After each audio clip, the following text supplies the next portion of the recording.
વિદુષજન દ્રષ્ટિ એટલે જે વિદુષ હતા, શાસ્ત્રના જ્ઞાતાઓ હતા, શાસ્ત્ર વગેરે ભણેલાઓ હતા, એવા વિદ્વાનો પણ કલિકાલના જે અજ્ઞાનરૂપી અંધકાર છે એ અજ્ઞાનરૂપી અંધકારને કારણે વેદના નવનીત રૂપ જે પ્રભુનું સ્વરૂપ છે, એટલે બ્રહ્માજીએ પણ 3 વખત વેદનું અધ્યયન કર્યું તો એનો સાર એ જ નીકળ્યો, ભગવાનની ભક્તિ. તો ભગવાન છે વેદના નવનીત રૂપ છે, એમ ગોવિંદાસજી કહે છે. નિગમ નવનીત કો હાર્દ નાહી લહ્યો. એટલે વેદના નવનીત રૂપ પ્રભુના સ્વરૂપને એ જાણી ન શક્યા આવા વિદ્વાનો પણ, શાસ્ત્રના જ્ઞાનીઓ પણ છે, વિદ્વાનો છે, એ કલિકાલના અજ્ઞાન રૂપ અંધકારને કારણે વેદના નવનીત રૂપ પ્રભુના સ્વરૂપને જાણી ન શક્યા. તો પછી માણવાની વાત તો બહુ દૂર રહી. એમ માણવું એટલે ભક્તિ, જાણવું એટલે એનું સ્વરૂપનું જ્ઞાન થવું. એમ તો જાણી જ ન શક્યા તો માણવાની વાત ક્યાં રહી. ત્યાર પછી ગોવિંદાસજી કહે છે કે બ્રહ્મ સાકાર કો ભેદ જાને બિના આસુરા વેશતે વિરુદ્ધ હી કહ્યો. એટલે બ્રહ્મ સાકાર કો ભેદ જાને બિના, સાકાર બ્રહ્મ છે એનો ભેદ એ લોકો સમજી ન શક્યા, કારણ કે પ્રભુનું મૂળ સ્વરૂપ સાકાર છે. બ્રહ્મ જે છે એનો ધર્મ છે, જે વ્યાપકત્વ, એટલે સાકાર હોવા છતાં પણ પ્રભુ વ્યાપક પણ છે. તો સાકાર બ્રહ્મ છે એનો ભેદ ન સમજીએ તો આપણને પ્રભુનું સાચું સ્વરૂપ સમજી ન શકીએ. એટલે પ્રથમ શ્લોકમાં પણ આપણે જોઈ ગયા ને, સાકૃતિ સ્તૌમી નિગમ પ્રતિપાદ્યમ યત તચ્છુદ્ધમ સાકૃતિ સ્તૌમી. તો આવી રીતના જો બ્રહ્મનું, સાકાર બ્રહ્મનું આપણે મહાત્મ્ય ન જાણીએ, પ્રભુના સ્વરૂપનું જો મહાત્મ્ય ન જાણીએ તો આસુરાવેશ આવી જાય છે. અને આવો સાકાર બ્રહ્મનો ભેદ જાને બિના આસુરાવેશતે વિરુદ્ધ હી કહ્યો. અને જે આસુરાવેશના કારણે પ્રભુના સ્વરૂપને વિરુદ્ધ રીતે બતાવ્યું. એટલે પ્રભુનું સ્વરૂપ છે એ માયા કલ્પિત છે એમ માયાવાદીઓ વગેરે માને છે.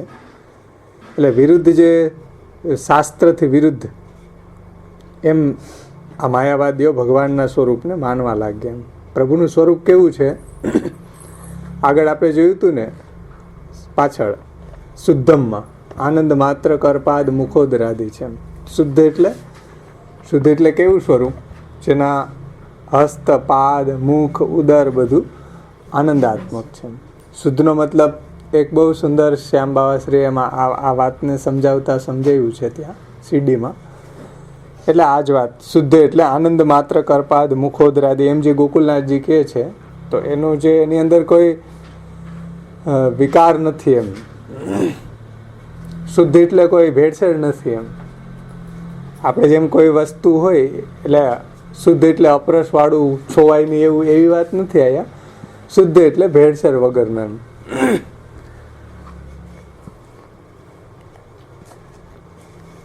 જેમ આપણે કોઈ ઘડિયાળ બનાવીએ તો એમાં ઘણા બધા ઇન્સ્ટ્રુમેન્ટ હોય, એ ઇન્સ્ટ્રુમેન્ટ ભેગા કરીએ ત્યારે ઘડિયાળ એક ચાલે.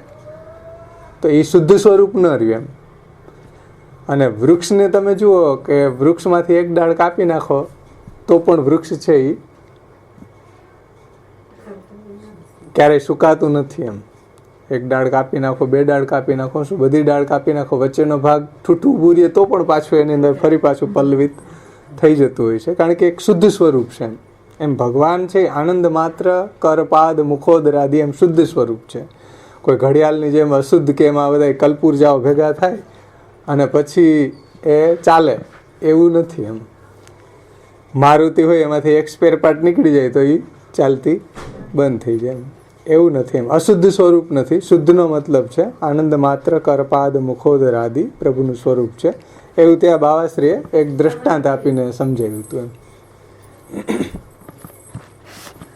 વૃક્ષને પછી તમે એને ઓલું વાવી દો એનું દાળ, તો પણ ફરી પાછું એ વૃક્ષ થઈ જાય. એમ ઘડિયાળ વાવી દો તો કંઈ ઘડિયાળ ઉગે નહીં, મારુતિ વાવી દો તો ઉગે નહીં, તો બિચારાની ઓલી આખી એજન્સી બંધ થઈ જાય ને. એમ એટલે શુદ્ધ કહેવાનું તાત્પર્ય સમજો કે બ્રહ્મ સાકાર કો ભેદ જાને બિના આસુરા વેશ તે વિરુદ્ધ હી લયો. એટલે આ જે માયાવાદીઓ વગેરે છે એ પ્રભુના સ્વરૂપને કેવું માને છે?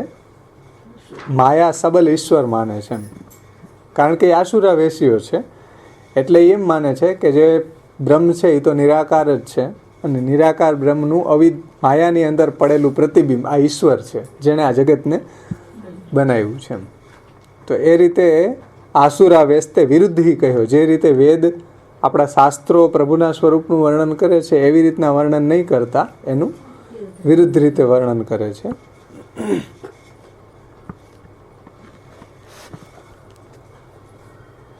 દયારામભાઈનું એક ધોળ છે, એ આ માયાવાદીઓ માટે જ ત્યાં કીધું છે કે દુષ્ટ જીવને કહે છે બ્રહ્મ રે, બ્રહ્મ જીવ લેખે રે, પાવો પ્રેમ રસ પ્રાણ જીવન રે, દિન થઈ આંચું. એમાં આવે ને દુષ્ટ જીવને કહે છે બ્રહ્મ, એટલે દુષ્ટ જીવ છે એને બ્રહ્મ કહે ને, અને બ્રહ્મને જીવ લેખે. બ્રહ્મ છે એ તો માયા સબલ છે ઈશ્વર એમ, અને દુષ્ટ જીવ છે એને અહમ બ્રહ્માસ્મિ. દુષ્ટ જીવને કહે છે બ્રહ્મ રે, બ્રહ્મ જીવ લેખે રે, છતાંય સ્વામીએ સુહાગણીને સુખ રે, સ્વપ્ન નહીં દેખે રે. એમાં દયારામભાઈ બહુ સરસ આનું વર્ણન કરે છે. એટલે આ બધા માયાવાદીઓ આ રીતે બ્રહ્મના સ્વરૂપને વિરુદ્ધ રીતે જાણે છે, પ્રભુના સ્વરૂપને સમજી નથી શક્યા. એટલે સિદ્ધાંત મુક્તાવલીમાં પણ શ્રી મહાપ્રભુજી આપણને એ વાત સમજાવી દીધી કે માયિકમ સગુણમ કાર્યમ સ્વતંત્રં ચેતી નૈકધા, માયિકમ સગુણમ કાર્યમ સ્વતંત્રં ચેતી નૈકધા. પછી એમાં કીધું તદેવે તત્ પ્રકારેણ ભવતી તી શ્રુતેર્મત. પણ વેદનો જે મત છે એ સાચો મત છે, અને એ શ્રી મહાપ્રભુજી ત્યાં કહે છે. એટલે માયાવાદીઓ પોતપોતાની રીતે અલગ અલગ રીતે વર્ણન કરે છે શાસ્ત્ર વિરુદ્ધ.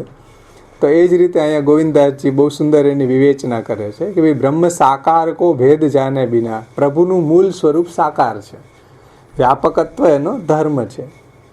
પ્રભુનું આનંદ માત્ર કરપાદ મુખોદરાદી જે સ્વરૂપ છે શુદ્ધ સાકાર છે, અને એવા એ બ્રહ્મરૂપ છે. વ્યાપક પણ પોતે જ છે, જે શ્રી મહાપ્રભુજી નિબંધમાં આપણને સમજાવ્યું. સાકાર વ્યાપકત્વાચ મંત્રસ્યાપી વિધાનત. એમ કહ્યું ત્યાં પણ જો સાકાર વ્યાપકત્વાચ મંત્રસ્યાપી વિધાનત. તો સાકાર છે, તો એ બ્રહ્મ સાકાર કો ભેદ જાને બિના આસુરાવેશ તે વિરુદ્ધ હી કહ્યો. એટલે આસુરાવેશના કારણે પ્રભુના સ્વરૂપને જે રીતે શાસ્ત્રે વર્ણિત કર્યું છે એ રીતે નહીં કહેતા, શાસ્ત્રથી વિરુદ્ધ રીતે એ લોકો એનું વર્ણન કરે છે. અને એ માયાવાદીઓ એમ કહે છે કે કામધેનુ રૂપી ગાયના બે વાછડા છે, એક ઈશ્વર અને એક જીવ.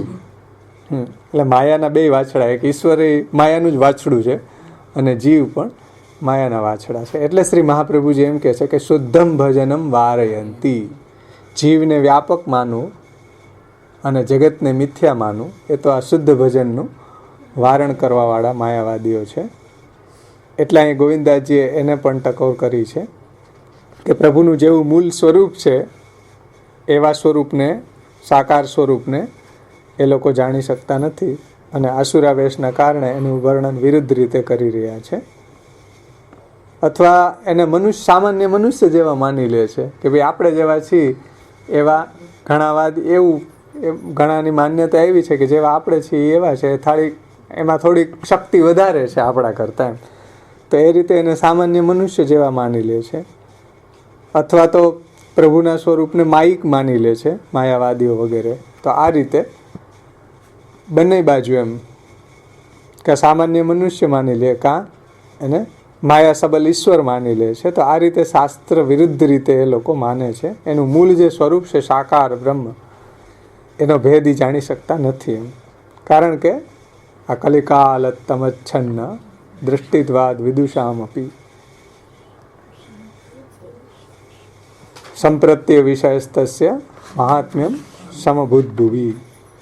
ત્યાર પછી ગોવિંદાસજી બહુ સુંદર વાત કહે છે કે ભૂમિ કે જીવ મતિહીન વૈકુંઠ બાત કો કહો કૈસે કહો કૈસે મંદ જાને.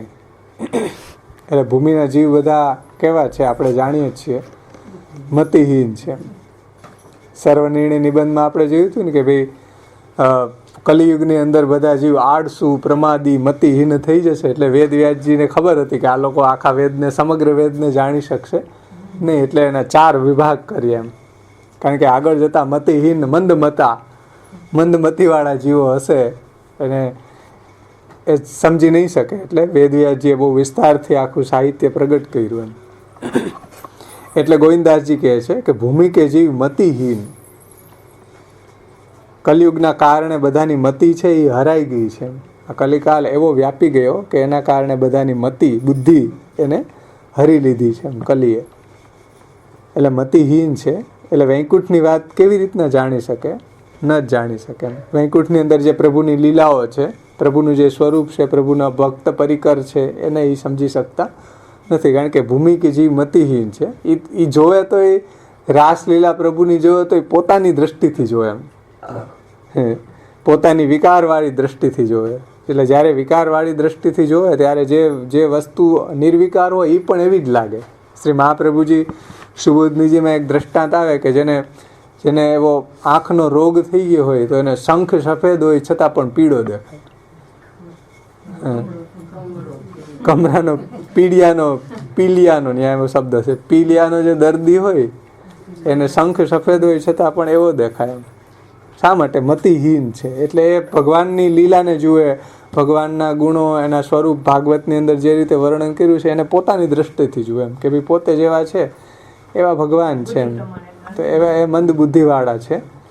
એટલે પોતાની દ્રષ્ટિથી એને જુએ એમ કે ભાઈ આપણે જેમ સ્ત્રીઓ સાથે ભોગ ભોગવીએ ને રહે એમ ભગવાન પણ આ પટરાણીઓ સાથે બધા ભોગ ભોગવ્યા રહ્યા એમ.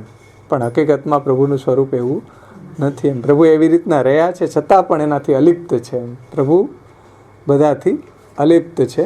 પ્રભુ બધાની વચ્ચે રહેતા હોવા છતાં પણ પાછા પૂર્ણ પુરુષોત્તમ ભગવાન શ્રી કૃષ્ણ પરબ્રહ્મ છે. રજભક્તો સાથે પ્રભુએ એવી લીલા કરી છતાં પણ અનાદિ બ્રહ્મચારિણે નમઃ. શ્રી મહાપ્રભુજી ઠાકોરજીનું એક નામ કહે છે, અનાદિ બ્રહ્મચારિણે નમઃ. એટલી બધી પટરાણી હોવા છતાં પણ પ્રભુનું સ્વરૂપ એવું છે, અનાદિ બ્રહ્મચારિણે નમઃ. તો આવા પ્રભુના સ્વરૂપને એ સમજી નથી શકતા મતિહીન હોવાના કારણે. એ પ્રભુનું જે સ્વરૂપને સાચી રીતે ન સમજવાથી પ્રભુના સ્વરૂપની અંદર વૈષમ્ય, નૈર્ગુણ્ય દોષ એને લાગે છે એમ. કારણ કે મતિહીન છે. એટલે મૂળ ભૂમિ કે જીવ મતિહીન, વૈકુંઠ બાત કો કહો કૈસે મંદ જાને. મંદ બુદ્ધિને કારણે એ લોકો પ્રભુની જે લીલા છે, પ્રભુના વૈકુંઠની અંદર, વ્યાપી વૈકુંઠમાં જે પ્રભુની લીલાઓ છે, પ્રભુનું સ્વરૂપ, એને એ લોકો જાણી નથી શકતા મંદમતીને કારણે. પ્રભુના સાચા સ્વરૂપને પહેચાની નથી શકતા. કારણ કે એની બુદ્ધિ છે, મતિ છે, હીન પ્રકારની છે. એટલા માટે એટલે એવા લોકોની માન્યતા જે હતી એને શ્રી મહાપ્રભુજીએ ખંડન કરી ને. માયાવાદ, ખેતુલાગ્નિ, બ્રહ્મવાદ, નિરૂપક, સર્વવાદી, નિરાશકૃત. તો એ બધી વાતમાં એ જ વાત સમજાવી છે કે એવા લોકો જે છે એનો મતને ખંડન પણ કર્યું છે. અને બ્રહ્મના સાચા સ્વરૂપને શ્રી મહાપ્રભુજીએ આપણને સમજાવ્યું છે ભૂમિ ઉપર. ત્યાર પછી આગળ ગોવિંદાસજી કહે છે, બ્રહ્મ સાકાર કો રૂપ જાને બિના મૂડ અતિ અજ્ઞાન ક્યો જુ માને. એટલે પ્રભુનું જે સ્વરૂપ છે બ્રહ્મ સાકાર બ્રહ્મ રૂપ છે, પણ અજ્ઞાનના કારણે એ લોકો કેમ માની શકે? એટલે અજ્ઞાનના કારણે એ પ્રભુના આવા સ્વરૂપને સમજી શકતા નથી એમ. બ્રહ્મ સાકાર કો રૂપ જાને બિના મૂઢ અતિ અજ્ઞાન ક્યો જુ માને. અને એટલા માટે એ અજ્ઞાન અને મૂઢતાના કારણે પ્રભુના સ્વરૂપની પ્રતીતિ એને થતી નથી. મૂઢ અતિ અજ્ઞાન ક્યો જુ માને. એટલે મૂઢ અને અજ્ઞાનના કારણે પ્રભુના સ્વરૂપની એને જે રીતે પ્રતીતિ થવી જોઈએ, જે રીતે પ્રભુના સ્વરૂપનું વર્ણન કર્યું છે શ્રી મહાપ્રભુજીએ, ભાગવત, સુબોધનીજી, શાસ્ત્રા સર્વનિર્ણય નિબંધમાં પ્રભુના સ્વરૂપને જે રીતે સમજાવ્યું છે એવા સ્વરૂપની પ્રતીતિ એવા લોકોને થતી નથી. કારણ કે મૂઢ અતિ અજ્ઞાન કયો જ માને, કઈ રીતે એવા પ્રભુના સ્વરૂપને સમજી શકે, એટલે ન સમજી શકે. કારણ કે કલિકાલ તમચ્છન્ના આ શ્લોકની ઉપર આ પદ છે ને, આગળ શ્રી ગોવિંદાસજી કહે છે કે તસ્ય સંપ્રતીતિ તાતે નહીં હોત હૈ, ઉગ્ર મહાત્મે કોન પાર પાવે. તસ્ય સંપ્રતીતિ તાતે નહીં હોત હૈ. અને ભગવાનનું જે મહાત્મ્ય છે,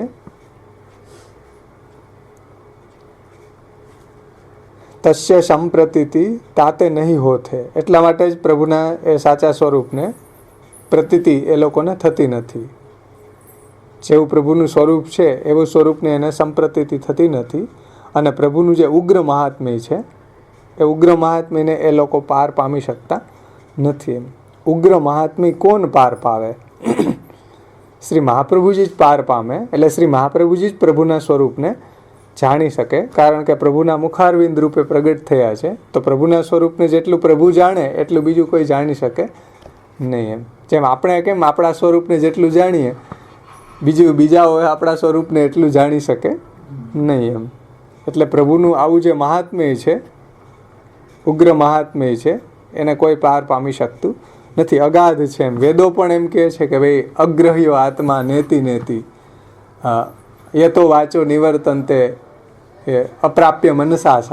એટલે અમે પણ એનો ગુણો ગાયા જ કરીએ પણ છતાં અમે પાર પામી શકતા નથી. શેષ સહસ્ત્ર મુખ નિષદિન ગાવત આવે ને, કે શેષ હજારો મુખોથી પ્રભુના ગુણો ગાય છે, પણ પ્રભુનું મહાત્મ્ય એવું છે કે કોણ પાર પાવે? ગોવિંદાસજી કહે છે કે કોઈ એને પાર પામી શકતા નથી. વેદોની શ્રુતિઓ જે છે એ પણ ભગવાનના ગુણોને ગાયા જ કરે, છતાં પણ એમ કે યતો વાચો નિવર્તન, તે વાણી પણ જ્યાંથી પાછી વળે છે, મન પણ પાછું વળી જાય છે. એમ એટલે એને કોઈ પાર પામી શકતા નથી. વેદની ઋચાઓ, વેદની શ્રુતિઓ પણ પ્રભુના સ્વરૂપને પાર પામી નથી શકતા. એવું પ્રભુનું ઉગ્ર મહાત્મ્ય છે, એટલે એનું પાર ન પામી શકાય એવું.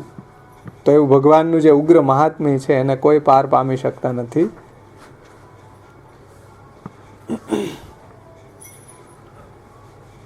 તો પછી આવા માયાવાદીઓ વગેરે તો ક્યાંથી એને જાણી શકે? એમ જે ભગવાનના સ્વરૂપને વિરુદ્ધ જ જાણે છે એ તો ક્યાંથી જાણી શકે? એમ કારણ કે પ્રભુનું આવું ઉગ્ર મહાત્મ્ય છે એને કોઈ પાર પામી શકતા નથી. વેદો પણ એને સંપૂર્ણ રીતે જાણી શકતા નથી. ત્યાર પછી શ્રી ગોવિંદાસજી કહે છે, શ્રી વિઠ્ઠલ પદ કમલ રજ ધન ગોવિંદ જન હરિવદન વહની ગુણ ગાવે. એટલે શ્રી ગુસાઈજીના ચરણ કમળની જે રજ છે એ તો મારા માટે ધન છે. મારા માટે બીજું કોઈ ધન નથી. પૈસા, ગાડી, આટલા ઓલા ભેગા કરી લઉં, ફ્લેટ, ગાડી, એ ધન નથી. ગોવિંદાસજી કહે છે કે મારા માટે ધન તો શ્રી વિઠ્ઠલ પદ કમલ રજ ધન ગોવિંદ. ગોવિંદ માટે તો શ્રી ગુસાઈજીના ચરણ કમળની જે રેણુ છે એ જ મારા માટે ધન છે. કેટલી સુંદર વાત ગોવિંદાસજી કહે છે કે મારું ધન તો શ્રી વિઠ્ઠલના ચરણ કમળની રેણુ છે, એ જ મારા માટે સાચું ધન છે. અને જન હરિ વદન વહની ગુણ ગાવે. અને હરિના વદન રૂપ તો શ્રી મહાપ્રભુજી છે અને એના ગુણ ગાય છે. ગોવિંદાસજી શું કહે છે અહીંયા કે હું તો એકમાત્ર શ્રી ગુસાઈજીના ચરણ કમળની રજ જ મારું ધન છે, મારું સર્વસ્વ છે. અને એ રજ ધનથી જ હું હરિના વદનરૂપ શ્રી મહાપ્રભુજીના હું ગુણ ગાઈ શકું છું. ગુસાઈજીની કાનીથી, ગુસાઈજીની કૃપાથી જ, એના ચરણ કમળની રજરૂપી ધનની કૃપાથી જ હું મહાપ્રભુજીના ગુણ ગાઈ શકું છું. એ તરીકે હું મારું સામર્થ્ય નથી શ્રી મહાપ્રભુજીના ગુણો ગાવા, કારણ કે શ્રુતિઓ પણ નથી ગાઈ શકતી. તો ગોવિંદાસજી એમ કહે છે કે હું જે આચાર્યજીના ગુણ ગાઉં છું એ મારા સામર્થ્યથી નથી ગાતો, પણ શ્રી વિઠ્ઠલ પદ કમલ રજ ધન ગોવિંદ, એ ગુસાઈજીના ચરણ કમળની રેણુરૂપી ધનથી ધનિક બનીને એ ગાય છે. એટલે મૂઢ લોકો શ્રી ગુસાઈજીના સ્વરૂપને પણ જાણી નથી શકતા. શ્રી ગુસાઈજીની ચરણ રજ છે ધનરૂપ છે, અને એ જેને પ્રાપ્ત થઈ જાય એને હરિનું જે મુખારવિંદ રૂપ અલૌકિક અગ્નિરૂપ શ્રી મહાપ્રભુજી છે એના ગુણ એ પણ ગાઈ શકે છે. શ્રી ગુસાઈજીની જો કૃપા થાય, ગુસાઈજીની ચરણ કમળની રજ પ્રાપ્ત થાય તો એ મહાપ્રભુજીના સ્વરૂપને જાણી શકે. શ્રી મહાપ્રભુજીના સ્વરૂપને કોઈ જાણી ન શકે. એટલે સર્વોત્તમ સ્તોત્રમાં આગળ નામ આવશે દુર્લભાંગ્રી શરોરુ. શ્રી મહાપ્રભુજીના ચરણ કમળ તો બહુ દુર્લભ છે, અંઘ્રી બહુ દુર્લભ છે. તો ગુસાઈજી આપણી ઉપર એવી કૃપા કરે તો જ આપણે મહાપ્રભુજીના સ્વરૂપને જાણી શકીએ. કારણ કે જો શ્રી વલ્ભાષ્ટક, સ્ફૃત, કૃષ્ણ પ્રેમામૃત, સૌંદર્ય પદ અને આ સર્વોત્તમ સ્તોત્ર ન હોય તો શ્રી મહાપ્રભુજીના સ્વરૂપને આપણે રંચક પણ જાણી ન શકીએ. એટલે શ્રી ગોવિંદાસજી કહે છે કે વિઠ્ઠલ શ્રી વિઠ્ઠલ પદ કમલ રજ ધન ગોવિંદ જન હરિ વદન વહની ગુણ ગાવે. હું પણ શ્રી ગુસાઈજીના ચરણ કમળની કૃપાથી જ શ્રી મહાપ્રભુજીના ગુસાઈજીના ચરણ કમળની રજરૂપી ધનની કૃપાથી હું પણ શ્રી આચાર્યજીના જે પ્રભુના મુખારવિંદ રૂપ છે સાક્ષાત એના હું ગુણ ગાઈ શકું છું. મારું પણ એવું સામર્થ્ય નથી, પણ શ્રી ગુસાઈજીની કૃપાથી એવા અલૌકિક અગ્નિરૂપ શ્રી મહાપ્રભુજીના હું ગુણ ગાઉં છું. અને અહીંયા એમ કહી રહ્યા છે કે ભાઈ કલિયુગ આવી ગયો, એમ કલિકાલથી એની દ્રષ્ટિ ઢંકાઈ ગઈ, પણ જો ગુસાઈજીની કૃપા હોય તો એને સબ યુગ તે અધિકાઈ, કલિયુગ સબ યુગ તે અધિકાઈ. જ્યાં યુગ મેં પ્રગટે શ્રી વલ્લભ શ્રી વિઠ્ઠલ, તો જે યુગમાં મહાપ્રભુજી સાક્ષાત ગુસાઈજી પ્રગટ થયા તો એના માટે તો કલિયુગ છે એ તો બધા યુગો કરતાં ઉત્તમ છે, શ્રેષ્ઠ છે. અને શ્રી મહાપ્રભુજીએ પણ શાસ્ત્ર પ્રકરણમાં કહ્યું છે કે કલિસ્તસ્ય ફલાહી, જે પુષ્ટિ ભક્તો છે એના માટે કલિયુગ છે એ ફલરૂપ બની જાય છે, એને બાધારૂપ થતો નથી. બધાને બાધા કરતો હશે. આ વિદ્વાનો જે છે મોટા મોટા ભગવાનનો આશ્રિત નહીં હોય એટલે કલિકાલ રૂપી અંધકારને કારણે એ લોકોની દ્રષ્ટિ છે, એ વિદ્વાનોની દ્રષ્ટિ પણ કલિકાલના અજ્ઞાનરૂપી અંધકારને કારણે ઢંકાઈ ગઈ છે. પણ જો ગુસાઈજીની કૃપા થાય, ગુસાઈજીને આપણે શરણે જાય, શ્રી મહાપ્રભુજીનું આપણે ગુણગાન કરીએ, શ્રી મહાપ્રભુજીના શરણે જાય તો ચોક્કસ આપણને શ્રી મહાપ્રભુજીનું સ્વરૂપ ગુસાઈજીની કૃપાથી સમજી શકીએ છીએ. એટલે આપણા પુષ્ટિભક્તો માટે જો મહાપ્રભુજીનો અને ગુસાઈજીનો આશ્રય હોય તો એના માટે કલયુગ છે એ તો સુવર્ણ યુગ છે, સબયુગ તે અધિકાય. એને કોઈ ડરવાની જરૂર નથી. કારણ કે ગુસાઈજી આગળ આપણે પાછળ જોઈ ગયા કે યદંગ્રી નખમંડલ પ્રસુત વારી પિયુષ યુગ વરાંગ હૃદય કલિશ તૃણમિવેહ તુચ્છીકૃત રજાધિપતિરિંદિરા પ્રભૃતિ મૃગ્ય પાદાંબુજ ક્ષણેન પરિતોષિત તદનુગત્વ મેં વાસ્તુ મેં. કે ભાઈ જેને મહાપ્રભુજીને ચરણ કમળની રેણુ જે છે એના ચરણ કમળમાંથી પ્રસુત થતું અમૃત છે એને જે મસ્તક અને હૃદયમાં ધારણ કર્યું એને તો કલયુગને બહુ તણખલા જેવો કરી દીધો છે. એટલે અહીંયા ગોવિંદાસજી બહુ સુંદર પ્રભુ શ્રી મહાપ્રભુજીનું ગુણાનુવાદ કરતા આ કીર્તનમાં કહે છે કે જન હરિ વદન વહની ગુણ ગાવે. એટલે હું પણ શ્રી ગુસાઈજીના ચરણ કમળની રેણુ રૂપી જે રજધન છે એની કૃપાથી હું પણ શ્રી મહાપ્રભુજીના ગુણ ગાઈ શકું છું.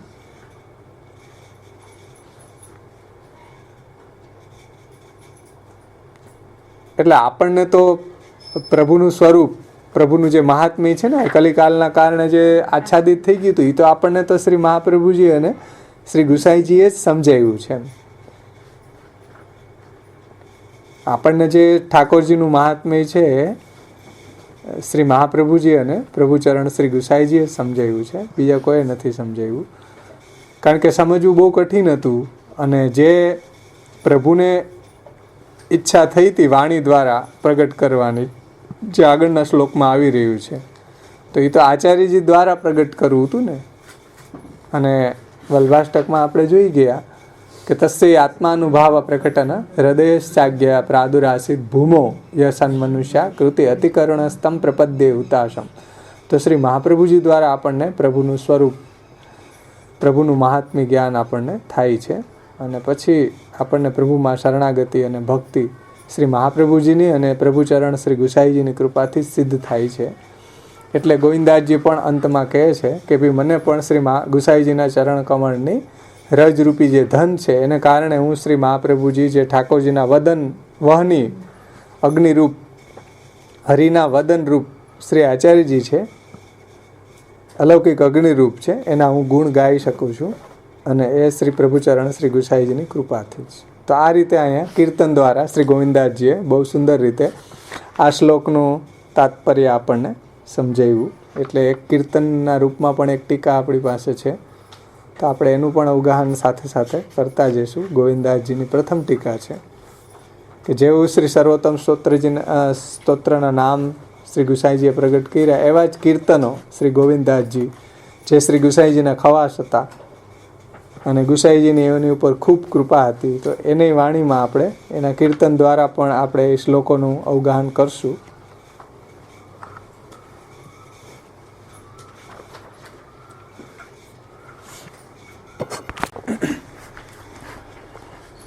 ગયા વખતે આપણે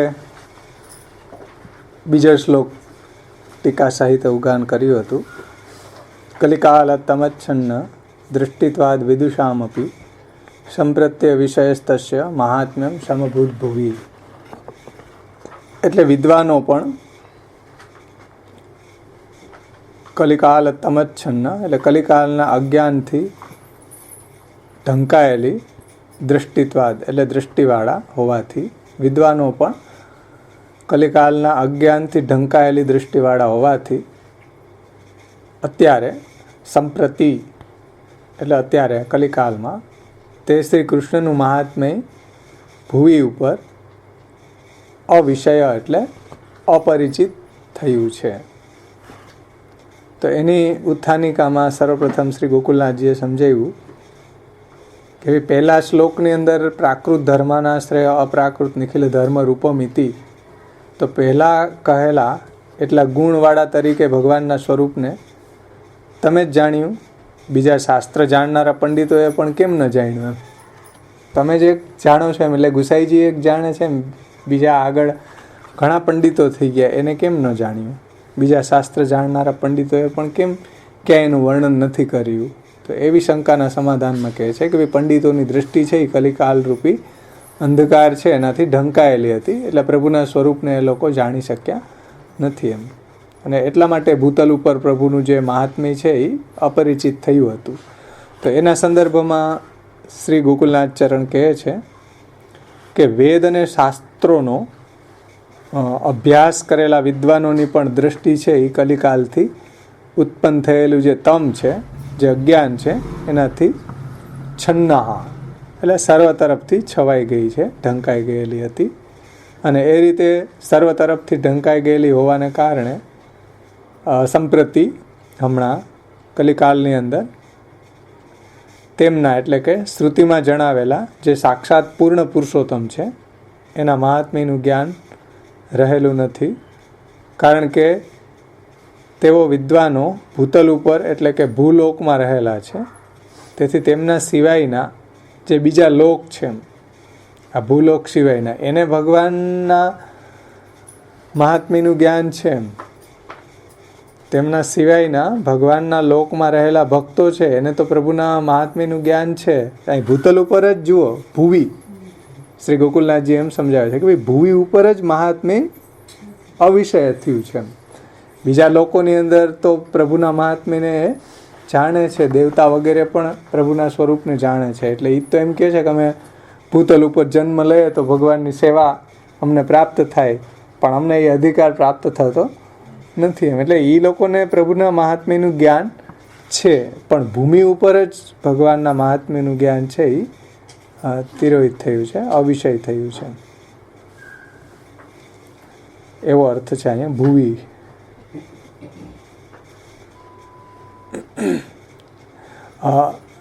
અને રહેલું છે એટલે સારી રીતે શ્રુતિમાં કહેલા પ્રકારથી રહેલું છે.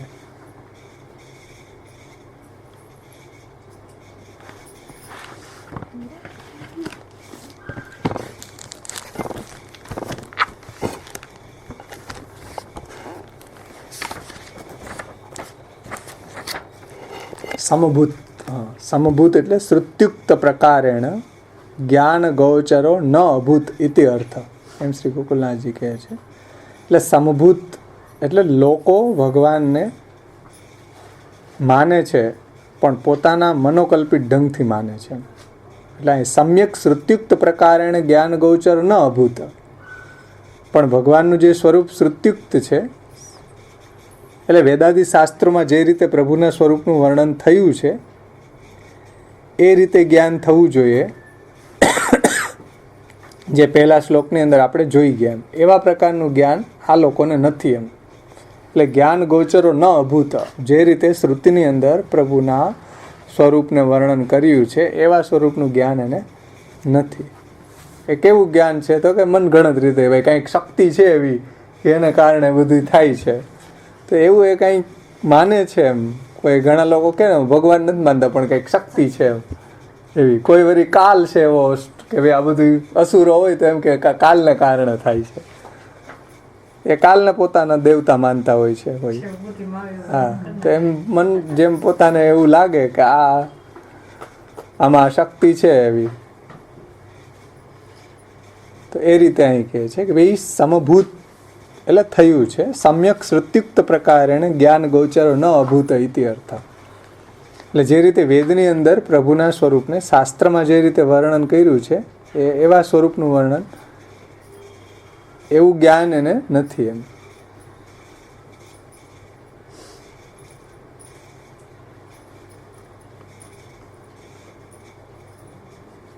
જે રીતે પ્રભુનું સ્વરૂપનું વર્ણન શાસ્ત્રમાં વેદમાં વર્ણિત છે, જે મહાપ્રભુજીએ પણ નિબંધમાં પ્રભુના સ્વરૂપનું વર્ણન કર્યું છે, તો એવું એને જ્ઞાન નથી એમ. એ પોતાના મનગણત રીતે કહે છે કે નિધિ અમારી મોનોપોલી છે, તમારે તો વોલ્ટેજ ઓછા છે, કારણ કે તમારે અપરસ નથી તો બિચારા પુરુષોત્તમને ફ્યુઝ ઉડી જાય તરત, અપરસ ન હોય તો. રાગભોગ શૃંગાર નથી, અમારા જેવો વૈભવ નથી, એટલે વૈભવના કારણે અપરસના કારણે ફ્યુઝ ઉડી જાય પુરુષોત્તમને. તો આ બધા લોકોને પુરુષોત્તમનું જ્ઞાન નથી એમ. એ લોકો એમ માને છે કે પુરુષોત્તમ અમારી હવેલીમાં કેદ છે, પણ મહાપ્રભુજી એમ કહે છે સાકાર વ્યાપકત્વાચ્ચ મંત્રસ્ય આપી વિધાનત તદભાવે સ્વયં બાપી મૂર્તિમ કૃત્વા હરે ક્વચિત પરિચર્યામ સદા કુર્યાત તદ્રૂપમ તત્ર ચ સ્થિતમ. બધી જગ્યાએ પરમાત્મા, બધી જગ્યાએ બ્રહ્મ બિરાજમાન છે, ભગવાન બિરાજમાન છે, અને એટલે તો આપણા સ્વરૂપની અંદર પણ બિરાજમાન છે એમ. પણ એ લોકોને એવા સ્વરૂપનું જ્ઞાન નથી, એટલે એમ કહે છે કે અમારી હવેલીમાં કેદ છે પુરુષોત્તમ. તો અમારા ઠાકોરજી વૈષ્ણવને ત્યાં નથી એમ, ત્યાં તો કોઈ ઓછા વોલ્ટેજના છે, અમારે ત્યાં નિધિ છે વગેરે વગેરે દ્વારા પુરુષોત્તમનું ફ્યુઝ ઉડાવી દે છે. એટલે એ લોકોને સમ્યક પ્રકારે, જો શ્રુત્યુક્ત પ્રકારે જ્ઞાન ગોચરો ન, જે રીતે પ્રભુનું સ્વરૂપ શાસ્ત્રમાં વર્ણિત છે એવું જ્ઞાન એ લોકોને નથી એમ. એ વાત આપણે ગયા વખતે જોઈ ગયા આ શ્લોકમાં. કલિકાલ તમચ્છન્ન દ્રષ્ટિત્વાદ વિદુષામપી સંપ્રત્ય વિષયસ્તસ્ય મહાત્મ્યમ સમભૂત ભુવિ. ત્યાર પછી હવે આગળનો શ્લોક આપણે લઈએ છીએ.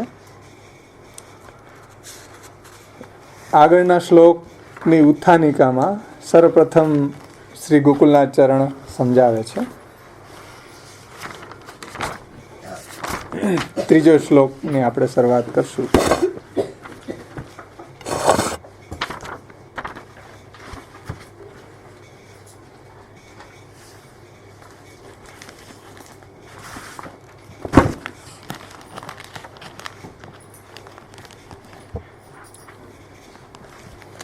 એમાં એક શંકા ઉઠાવી રહ્યા છે શ્રી ગોકુલનાથજી કે નનુ ભગવતામપી ભુવ્યૈવ પ્રાકટ્યાત તન મહાત્મ્યમ કથમ જ્ઞાન ગોચર ઇતિ આશંક્ય નિરાશાય સ્વજ્ઞાન ગોચર પ્રકારમ આહુ.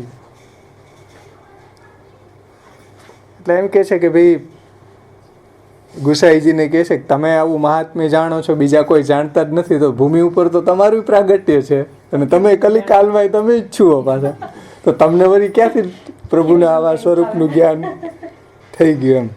એટલે તમારું ભૂમિ ઉપર જ પ્રાગટ્ય થયેલું છે એમ. એ કીધું કે નનુ ભવતામ અપી ભુવ્યૈવ પ્રાકટ્યાત તન મહાત્મ્યમ કથમ જ્ઞાન ગોચર. એટલે તમારું ભૂમિ ઉપર જ પ્રાગટ્ય થયું હોવાથી એમના મહાત્મ્યનું જ્ઞાન તમને કેવી રીતના થયું? તમે એમ કહો કે આ બધા વિદ્વાનોની દ્રષ્ટિ કલિકાલથી ઢંકાઈ ગઈ છે, અને ભૂમિ ઉપર બધા વિદ્વાનોની દ્રષ્ટિ કલિકાલથી ઢંકાઈ ગઈ હોવાને કારણે પ્રભુનું સ્વરૂપનું એને જ્ઞાન નથી, તો તમે ભૂમિ ઉપર જ પ્રગટ થયા છો. અને કલિકાલમાં જ પ્રગટ થયા છો, તો તમને કેવી રીતના થયું મહારાજ જ્ઞાન? એવી શંકા અહીંયા કરી છે. એવી શંકાને દૂર કરવા માટે કહે છે ઇતિ આશંક્ય નિરાશાય સ્વજ્ઞાન ગોચર પ્રકારમ આહુ. એટલે એવી શંકા દૂર કરવા માટે પોતાને જે જ્ઞાન રહેવાનો પ્રકાર છે, એટલે શ્રી ગુસાઈજીને પ્રભુના સ્વરૂપનું જે જ્ઞાન થયું છે એનો પ્રકાર હવે આ શ્લોકથી કહે છે કે ભાઈ કઈ રીતે ગુસાઈજીને જ્ઞાન છે એમ. અને બધા વિદ્વાનોની દૃષ્ટિ કલિકાલથી ઢંકાયેલી હોવાને કારણે પ્રભુના સ્વરૂપનું એને જ્ઞાન નથી.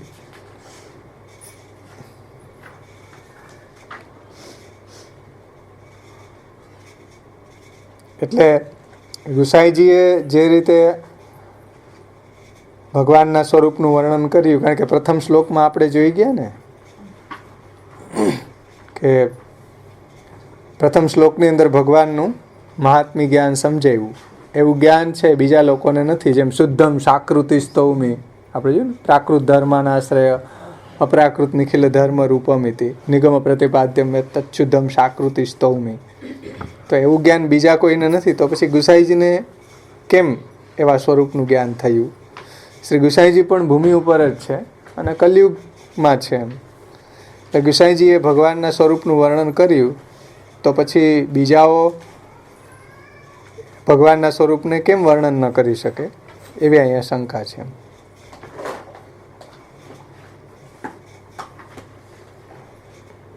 તો એના જવાબમાં આવે છે દયા નિજ મહાત્મ્યમ કરિષ્યન પ્રકટમ હરિ વાન્યા યદા તદા સ્વાસ્યમ પ્રાદુર્ભૂતમ ચકાર હિ. યદા જ્યારે હરિ પુરુષોત્તમ શ્રી હરિએ શ્રી કૃષ્ણએ હિ એટલે નિશ્ચય દયાથી નિજ મહાત્મ્યમ પોતાના મહાત્મ્યને વાણ્યા એટલે વાણી દ્વારા પ્રકટમ કરિષ્યન એટલે પ્રકટ કરવાની ઈચ્છા થઈ. તદા ત્યારે સ્વાસ્યમ પોતાના મુખારવિંદને એટલે આધિદૈવિક અગ્નિરૂપ જે પોતાનું મુખારવિંદ છે એને પ્રાદુર્ભૂતમ ચકાર એટલે પ્રકટ કર્યું.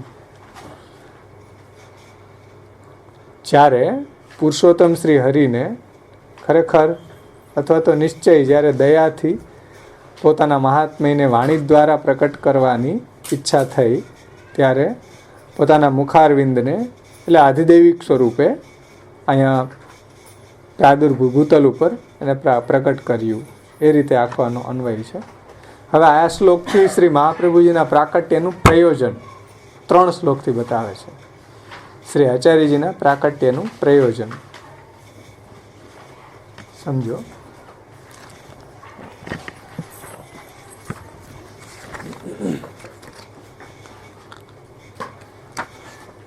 સ્તોત્ર પ્રકટ કરવાના પ્રયોજનનું નિરૂપણ. શ્રી મહાપ્રભુજીના પ્રાકટ્યનું પણ પ્રયોજન આમાં બતાવી દીધું. એટલે શા માટે શ્રી મહાપ્રભુજીનું પ્રાકટ્ય છે એ ભૂતલ ઉપર થયું, અને એ પ્રયોજનના પ્રકારથી શ્રી ગુસાઈજીને પણ એ જ્ઞાન કેવી રીતના થયું, જે આગળ શંકા હતી ને એનો જવાબ પણ એમાં આવી જ જશે. એમ જ્યારે ગુસાઈજી આ રીતે શ્રી મહાપ્રભુજીના પ્રાકટ્યનું પ્રયોજનનું વર્ણન કરશે, તો એને કઈ રીતે જ્ઞાન થયું એ જવાબ પણ, શંકાનું સમાધાન પણ એમાં આવી જશે. તો આપણે જે સંસ્કૃત એમાં શ્રી ગોકુલનાથજીનું છે એ લઈએ. તમારી પાસે પણ સામે છે જ, અને ઘણી બહુ વિસ્તારથી ટીકા છે. એમાં 2 રીતે શ્રી ગોકુલનાથજીએ સમજાવ્યું છે. એક ભગવત પરત્વે સમજાવ્યું છે આ શ્લોકને, અને એક આચાર્ય પરત્વે સમજાવ્યું છે. 2 રીતે અહીંયા આ શ્લોકની અંદર ગોકુલનાથજીએ વ્યાખ્યાન કર્યું છે. હા, પહેલા શ્લોકમાં 2 રીતે લીધું હતું કે ભાઈ શ્રી મહાપ્રભુજી પરક પણ એને સમજી શકીએ આપણે. મહાપ્રભુજીનું સ્વરૂપ પણ એવું જ છે, પ્રાકૃત ધર્માનાશ્રય અપ્રાકૃત નિખિલ ધર્મ રૂપમિતિ નિગમ પ્રતિપાદ્યમ તચ્છુદ્ધમ સાકૃતિ સ્તૌમી. અને સાક્ષાત કૃષ્ણ જ મહાપ્રભુજી રૂપે પ્રગટ થયા છે, તો એ મહાપ્રભુજીને પણ આપણે એ જ રૂપે એનું વર્ણન કરી શકીએ. અહીંયા શ્રી ગોકુલનાથજી એનો ખુલાસો કર્યો છે કે ભાઈ ભગવત પરત્વે શ્લોકાર્થ મુક્તમ, એટલે વચ્ચે એવો એને ખુલાસો કર્યો, ભગવત પરત્વે આ શ્લોકનો આપણે અર્થ સમજી ગયા. હવે આચાર્ય પરત્વે એને શ્લોકાર્થમ ઉચ્યતે. હવે આચાર્ય પરત્વે તમે આ શ્લોકનો અર્થ સાંભળો. બે રીતે બહુ સુંદર રીતે આમાં સમજાવ્યું છે.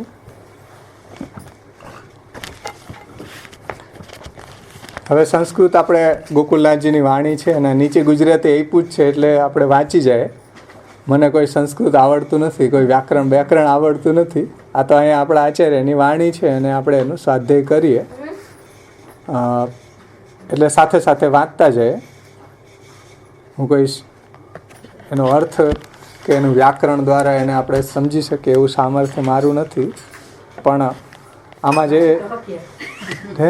વાંચી શકીએ બસ વાંચી શકીએ. મહાપ્રભુજી એવું સામર્થ્ય આપ્યું છે વાંચવાનું ગુજરાતી, તો એને વાંચતા રહીએ.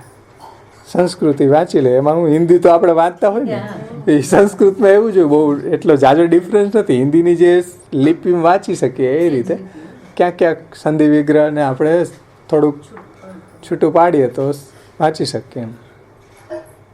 પણ એનું વ્યાકરણ ને એ બધું ભણવું એ કઠિન છે, ભણવું જોઈએ. પણ તો એમાં જોઈએ આપણે સર્વપ્રથમ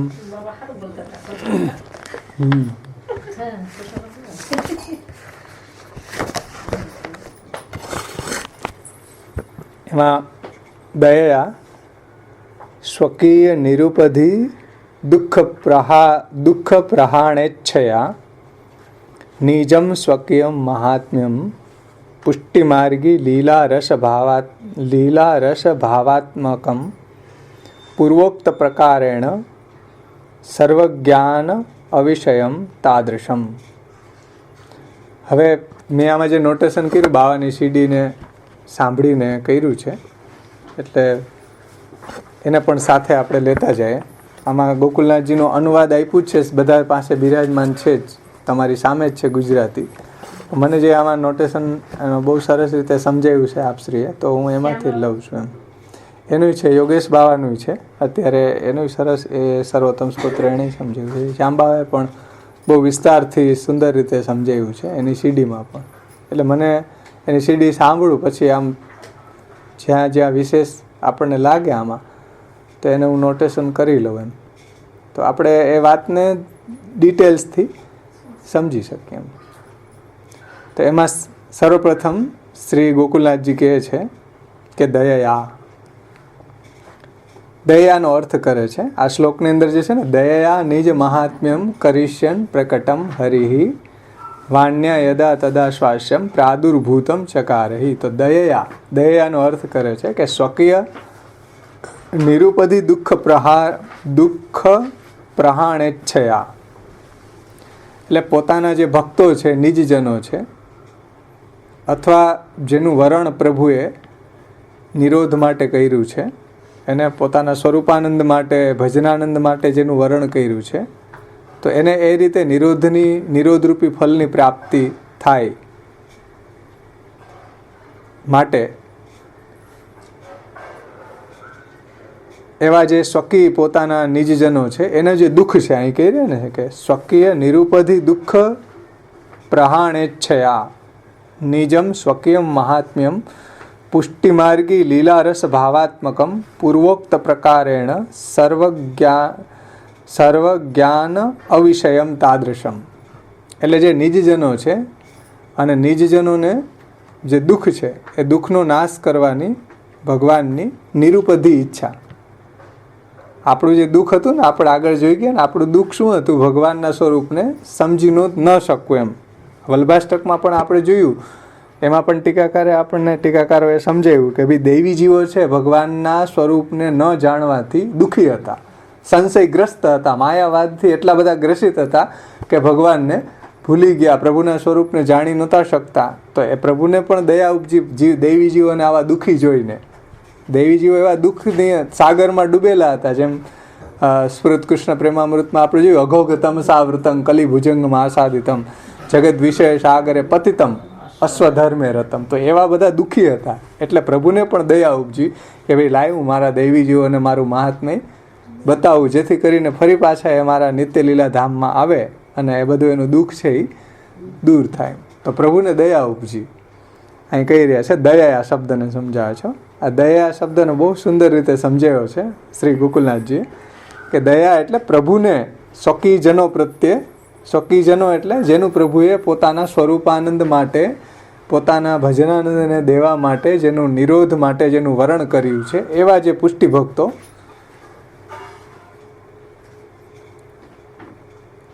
એનું જે દુઃખ છે એ દુઃખનો નાશ કરવાની ભગવાનની નિરુપધિ ઈચ્છા. અહીં કીધું ને સ્વકીય નિરુપધિ દુઃખ પ્રહાણેચ્છયા, એટલે દૈવી જીવો જે પુષ્ટિ ભક્તો છે એના દુઃખનો દૂર કરવાની પ્રભુની પણ કેવી નિરુપધિ ઈચ્છા. કોઈ સોપાધી ઈચ્છા નહીં કે હવે દેવી જીવો આવા સાધન કરે એટલે હું થોડીક કૃપા કરું, એવું નથી. અહીંયા સમજો, પ્રભુની આપણી ઉપર નિરુપધિ કૃપા છે તો આપણે પણ પ્રભુની ભક્તિ નિરુપધિ કરવી જોઈએ, નહીં કે સોપાધી. એમ નિરુપધિ એટલે બિનશરતી, કોઈ પણ જાતની હેતુ વગરની કૃપા પ્રભુ આપણી ઉપર કરે છે. તો પ્રભુ આપણી ઉપર જો બિનહેતુ નિરુપધિક કૃપા કરતા હોય તો આપણે પણ પ્રભુની ભક્તિ છે એ નિરુપધિક, કોઈ પણ જાતની કામના વગરની અહેતુકી ભક્તિ કરવી જોઈએ. તો આવી રીતના પ્રભુની નિરુપધિ કોઈ પણ હેતુ વગરની ઈચ્છાના કારણે અહીંયા દયાનો મતલબ શું છે એ સમજાવે છો કે દૈવી જીવોના દુઃખ દૂર કરવાની ઈચ્છા દ્વારા, એને ઈચ્છા પણ કેવી નિરુપધિ છે. દૈવી જીવોના દુઃખને દૂર કરવું એવી ઈચ્છા પ્રભુને થઈ, પણ એ ઈચ્છા કઈ થઈ છે? કોઈ પણ જાતની ઉપાધિ વગરની છે. પ્રભુને એમાં કોઈ સ્વાર્થ નથી. એમ સમજો, પ્રભુને એમાં કોઈ પોતાનો સ્વાર્થ નથી. આપણે માનો કે કોઈ પણ કાર્ય કરીએ તો એ આપણે કંઈક સ્વાર્થથી પ્રેરિત કરીએ. પ્રભુ જ્યારે દૈવી જીવો ઉપર અનુગ્રહ કરે છે એ કોઈ સ્વાર્થથી પ્રેરિત અનુગ્રહ નથી. એમ એટલે પ્રભુને કોઈ એવો સ્વાર્થ નથી. એટલે ભક્તો સેવા કરે તો પછી ભગવાન એના દુઃખ દૂર કરે. આપે એવું એક્સચેન્જ ઓફર જેવું અહીંયા નથી કર્યું, ભાઈ એ મારી સેવા કરે તો હું એની ઉપર કૃપા કરું. એમ ભક્ત પાછો એમ કે એ કૃપા કરે તો હું સેવા કરું. એટલે શ્યામ બાબા એક સમજાયું કે લખનઉની ઓલી મજાક આવે કે હજુર પહેલે આપ, તો કે નહીં હજુર પહેલે આપ. જ્યારે ટ્રેન આવી રહી હતી તો બે દંપતી ત્યાં સ્ટેશન ઉપર કે નહીં હજુર પહેલે આપ ચડો, તો કે નહીં ઓલો કે હજુર પહેલે આપ ચડો, તો કે નહીં ऐसा हो ही नहीं सकता, હજુર પહેલે આપ. ઓલે પાછી ઓલી એમ કે હજુર પહેલે આપ. એમ આપણે એમ કે હજુર પહેલા આપ કૃપા કરો પછી અમે ભક્તિ કરીએ. ઠાકોરજી એમ કે હજુર પહેલા આપ થોડીક સેવા કરીને બતાવો તો પછી અમે કૃપા કરીએ. હવે શ્રી મહાપ્રભુજી એવા છે કે ભાઈ પહેલા આપ પહેલાની બે એકી સાથે ચલો. શ્રી મહાપ્રભુજી આચાર્ય રૂપે પ્રગટ થઈને આપણને શું સમજાયું કે ભાઈ એકી સાથે ચલો, તમે પણ પ્રભુની સેવામાં પ્રવૃત્ત થાવ. ઠાકોરજી પણ તમારી ઉપર એવા કૃપા અનુગ્રહ કરી રહ્યા છે. પણ પાછા આપણે જીવ એવા ગિલિન્ડર છે કે નહીં એમ નહીં, હુજુર પહેલે આપ. એટલે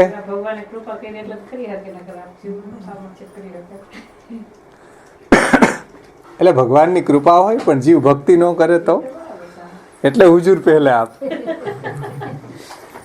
એટલે શ્રી મહાપ્રભુજી કહે છે કે ભગવાન સર્વમ કરોતિ ઇત્યુક્તે અપી ભજના ભાવે ન સિદ્ધ્યતિ. એમ એ ભજનના અભાવમાં કાંઈ સિદ્ધ થાય નહીં. એમ ભગવાન તો સર્વ કરે જ છે, ભગવાને તો કૃપા કરી જ રાખેલી છે.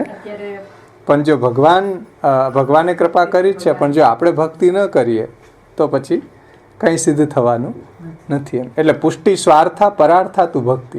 પુષ્ટિ છે એ જીવ માટે પ્રભુ કરે છે અને ભક્તિ છે એ ભગવાન માટે હોય છે. પછી જો આપણે ભક્તિ જ ન કરીએ તો શું થાય? કાંઈ સિદ્ધ ન થાય ને.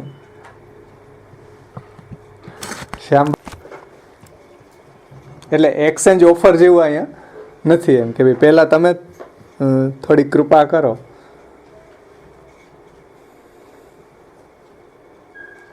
પછી અમે સેવા કરીએ, એવું અહીં નથી. એમ એટલે પ્રભુએ કોઈ પોતાના સ્વાર્થથી કોઈ ભક્તોના દુઃખને દૂર કરતા નથી.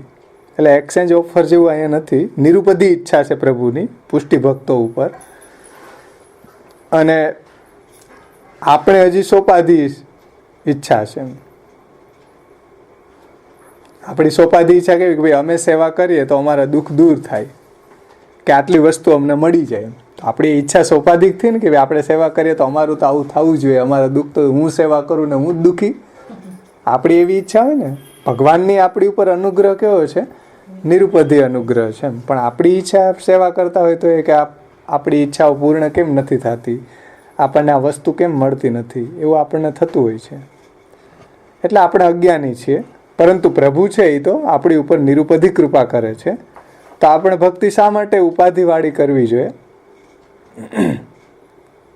આપણે પણ પ્રભુની ભક્તિ છે નિરુપધિ કરવી જોઈએ, કોઈ પણ જાતની કામના વગરની. અહીં ઉપાધિ એટલે ઓલી આધિ વ્યાધિની ઉપાધિ, એ ઉપાધિ નહીં હો. ઉપાધિનો એક અર્થ થાય ને પીડા અથવા ચિંતા. એ ઉપાધિનો એક અર્થ થાય. ઉપાધિનો બીજો અર્થ એવો થાય કે કોઈ ડિગ્રી લઈને આવે એને ઉપાધિ કહેવાય. એમ કહેવાય ને આટલી ઉપાધિ એને મેળવી, એમ ડિગ્રી એને એક ઉપાધિ કહેવાય.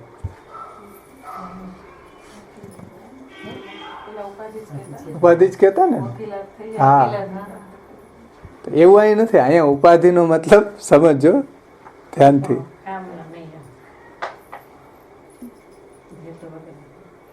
કામના વગરને, કન્ડિશનલ. જેને આપણે ઉપાધિ એટલે કન્ડિશનલ, અનકન્ડિશનલ હોવી જોઈએ, નિરુપધિ. તો આપણે પ્રભુની ભક્તિ અનકન્ડિશનલ નિરુપધિ ભક્તિ કરવી જોઈએ. એટલે પ્રભુને એવી ઈચ્છા થઈ કે દેવી જેવો મારું મહાત્મ્ય જાણ્યો, સમજાય. નિજ સ્વકીયમ મહાત્મ્યમ પુષ્ટિમાર્ગી લીલારસ ભાવાત્મકમ પૂર્વોક્ત પ્રકારેણ સર્વજ્ઞાન અવિષયમ તાદૃશમ. એટલે પ્રભુને દેવી જીવો પર એવી દુઃખ દૂર કરવાની ઈચ્છા થઈ, અને એ પણ કેવી નિરુપધિ ઈચ્છા થઈ. એટલે પ્રભુને એવી ઈચ્છા થઈ કે દેવી જીવો છે એ મારા સ્વરૂપનું મહાત્મ્ય જાણે. જો પ્રભુનું મહાત્મ્ય ન જાણીએ તો ભગવાનથી બહિર્મુક્તા આવે, તો પછી આપણે વિષય આનંદની અંદર ફસાઈ જાય ને. એટલે નિજ મહાત્મ્યમ કરીશ્યન પ્રગટમ હરિ. જે આપણે વલ્ભાષ્ટકમાં જોયું હતું કે આત્માનુભાવ પ્રકટન હૃદયશ્ચાજ્ઞા, કે ભાઈ મારા સ્વરૂપની, મારા લીલાનું જે ચિંતન છે, જે મહાત્મ્ય છે પ્રભુના સ્વરૂપનું, એ તમે ભૂતલ ઉપર જઈને પ્રગટ કરો. આત્માનુભાવ પ્રકટન હૃદયશ્ચાજ્ઞા, એવી આજ્ઞા શ્રી મહાપ્રભુજીને પ્રભુએ કરી. તો જ્યાં સુધી પ્રભુનું મહાત્મ્ય ન જાણવામાં આવે ત્યાં સુધી પ્રભુમાં આપણને એવો દ્રઢ પ્રેમ ન થાય. અને મહાત્મ્ય ન જાણીએ તો આપણને બહિર્મુક્તા પણ આવે, વિષયાનંદમાં પણ ફસાઈ જાય, અને દેવી સૃષ્ટિની અંદર જન્મેલા હોવા છતાં પણ એનું જીવન છે એ વ્યર્થ થઈ જાય. એમ નિજ ફલ રહિતા દેવ વૈશ્વા નરેશા, પ્રજાદીપની એને પ્રાપ્તિ ન થાય, એનું અકલ્યાણ થઈ જાય એમ, અને જન્મ મરણના ચક્રમાં એને ફર્યા કરવું પડે. એટલે પ્રભુએ વિચાર્યું કે ભાઈ મારું મહાત્મ્ય ભૂતલ ઉપર પ્રગટ થાય. તો આ સૌથી મોટી કૃપા છે આપણી ઉપર, દૈવીજીવો ઉપર. આ સૌથી મોટી કૃપા છે કે પ્રભુને એવી ઈચ્છા થઈ કે ભૂતલ ઉપર મારું એવું મહાત્મ્ય પ્રગટ થાય, જેથી કરીને દૈવીજીવો ફરી પાછા મારા ધામની અંદર કે મારી નિત્ય લીલાની અંદર પધારે, કે મારી સેવામાં પ્રવૃત્ત થાય, એમ ભગવત સેવાની અંદર પ્રવૃત્ત થાય. તો 3 પ્રકારના જે જીવો છે આપણે પુષ્ટિ પ્રવાહ મર્યાદા ભેદ ગ્રંથની અંદર જોઈ ગયા હતા. પુષ્ટિ પ્રવાહ અને મર્યાદા. એમાં જે પુષ્ટિ જીવો છે એ પુષ્ટિ જીવો જ પ્રભુની સાથે રમણ કરે છે. કારણ કે ભગવદ રૂપ સેવાર્થમ તસૃષ્ટિ નાન્યથા ભવે. પ્રવાહી જીવો જે છે એને ટાઈમ નથી રમણ કરવાનો, એને તો સંસારમાં મજા આવે છે. મર્યાદા જીવો છે એને મર્યાદા માર્ગી શાસ્ત્રી સાધનો કરવામાં મજા આવે છે. પણ જે પ્રભુ સાથે સાચા રમણ કરવાવાળા જે હોય જીવો તો પુષ્ટિ જીવો છે. પ્રભુને એની સાથે આનંદ આવે રમણ કરવાનો. હવે એક વાત અહીંયા ખાસ સમજવાની છે કે ભાઈ પુષ્ટિ જીવોનું દુઃખ કયું હતું કે પ્રભુનું મહાત્મ્ય આપણને નહોતું. એ જ સૌથી મોટું દુઃખ. પ્રભુના મહાત્મ્યનું જ્ઞાન ન હોવું એ સૌથી મોટું દુઃખ એમ દૈવી જીવો માટે. પ્રભુના સ્વરૂપનું જ્ઞાન થઈ જાય તો પછી ભગવાન સિવાય આ સૃષ્ટિની અંદર બીજું કંઈ નથી એમ. પરંતુ આપણને એનું જ્ઞાન નથી, તેથી દુઃખી થઈએ છીએ. જે મારા દૈવી જીવોને આવું મારું મહાત્મ્ય થશે તો પછી લૌકિક વિષયો, લૌકિક ફલો, પારલૌકિક જે સ્વર્ગાદિક ફલ છે એમાં એનું આકર્ષણ નહીં થાય, એમાંથી એનું આકર્ષણ છૂટી જશે જો પ્રભુનું મહાત્મ્ય થશે. એટલા અહીં કહી રહ્યા છે દયા નિજ મહાત્મ્યમ કરિષ્યન પ્રગટમ હરિ. એટલે પ્રભુને પણ દૈવી જીવો ઉપર દયા આવી અને પોતાનું મહાત્મ્ય, પણ કેવું મહાત્મ્ય? શ્રી ગોકુલનાથજી કહે છે કે પુષ્ટિ માર્ગી લીલા રસ ભાવાત્મકમ, આવું મહાત્મ્ય. બાકી સામાન્ય મહાત્મ્ય જે પ્રભુનું છે એ તો બધી જગ્યાએ બધાને ખબર જ છે કે પ્રભુ આ સૃષ્ટિના કર્તા કારયિતા છે, જગતના ઉત્પત્તિ સ્થિતિ અને સંહારના કારણ છે, એ તો બધાને ખબર છે. એ મહાત્મ્યની વાત આ નથી હો.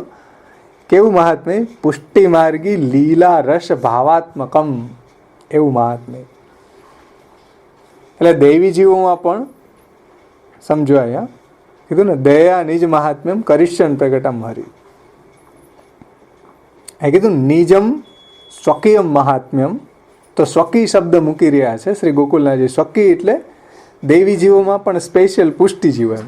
કારણ કે દૈવોદ્ધાર પ્રયત્નાત્માની અંદર બધા દૈવી જીવો લીધા છે અને મર્યાદા દૈવી જીવોને ઉદ્ધાર થયો છે શ્રી મહાપ્રભુજી દ્વારા. જે વલ્ભાષ્ટકમાં આપણે જોઈએ નિગમ પથ ગતો દેવ સર્ગે પી જાતા, જે નિગમ પથ ઉપર ચાલવાવાળા મર્યાદા માર્ગી જીવોને પણ એના ફલ અને સાધનની પ્રાપ્તિ ન થાત જો શ્રી મહાપ્રભુજી પ્રગટ થયા ન હોત તો.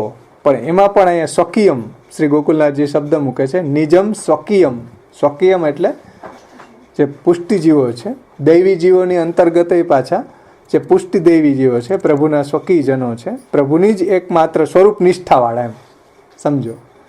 સાધન નિષ્ઠાવાળા નહીં પણ સ્વરૂપ નિષ્ઠાવાળા, એક ઠાકોરજીમાં જ અનન્ય નિષ્ઠાવાળા જે સ્વકીયજનો છે એની વાત છે.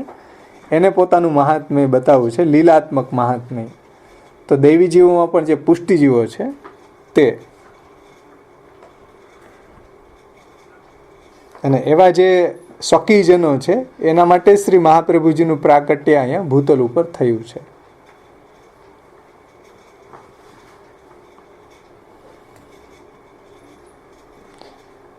શ્રી મહાપ્રભુજીએ મર્યાદા જીવોનો પણ વિચાર કર્યો છે કે ભાઈ મર્યાદા જીવોને પણ કઈ રીતે મુક્તિ પ્રાપ્ત થાય, એને પણ સાચો વૈદિક માર્ગ સમજાવ્યો છે.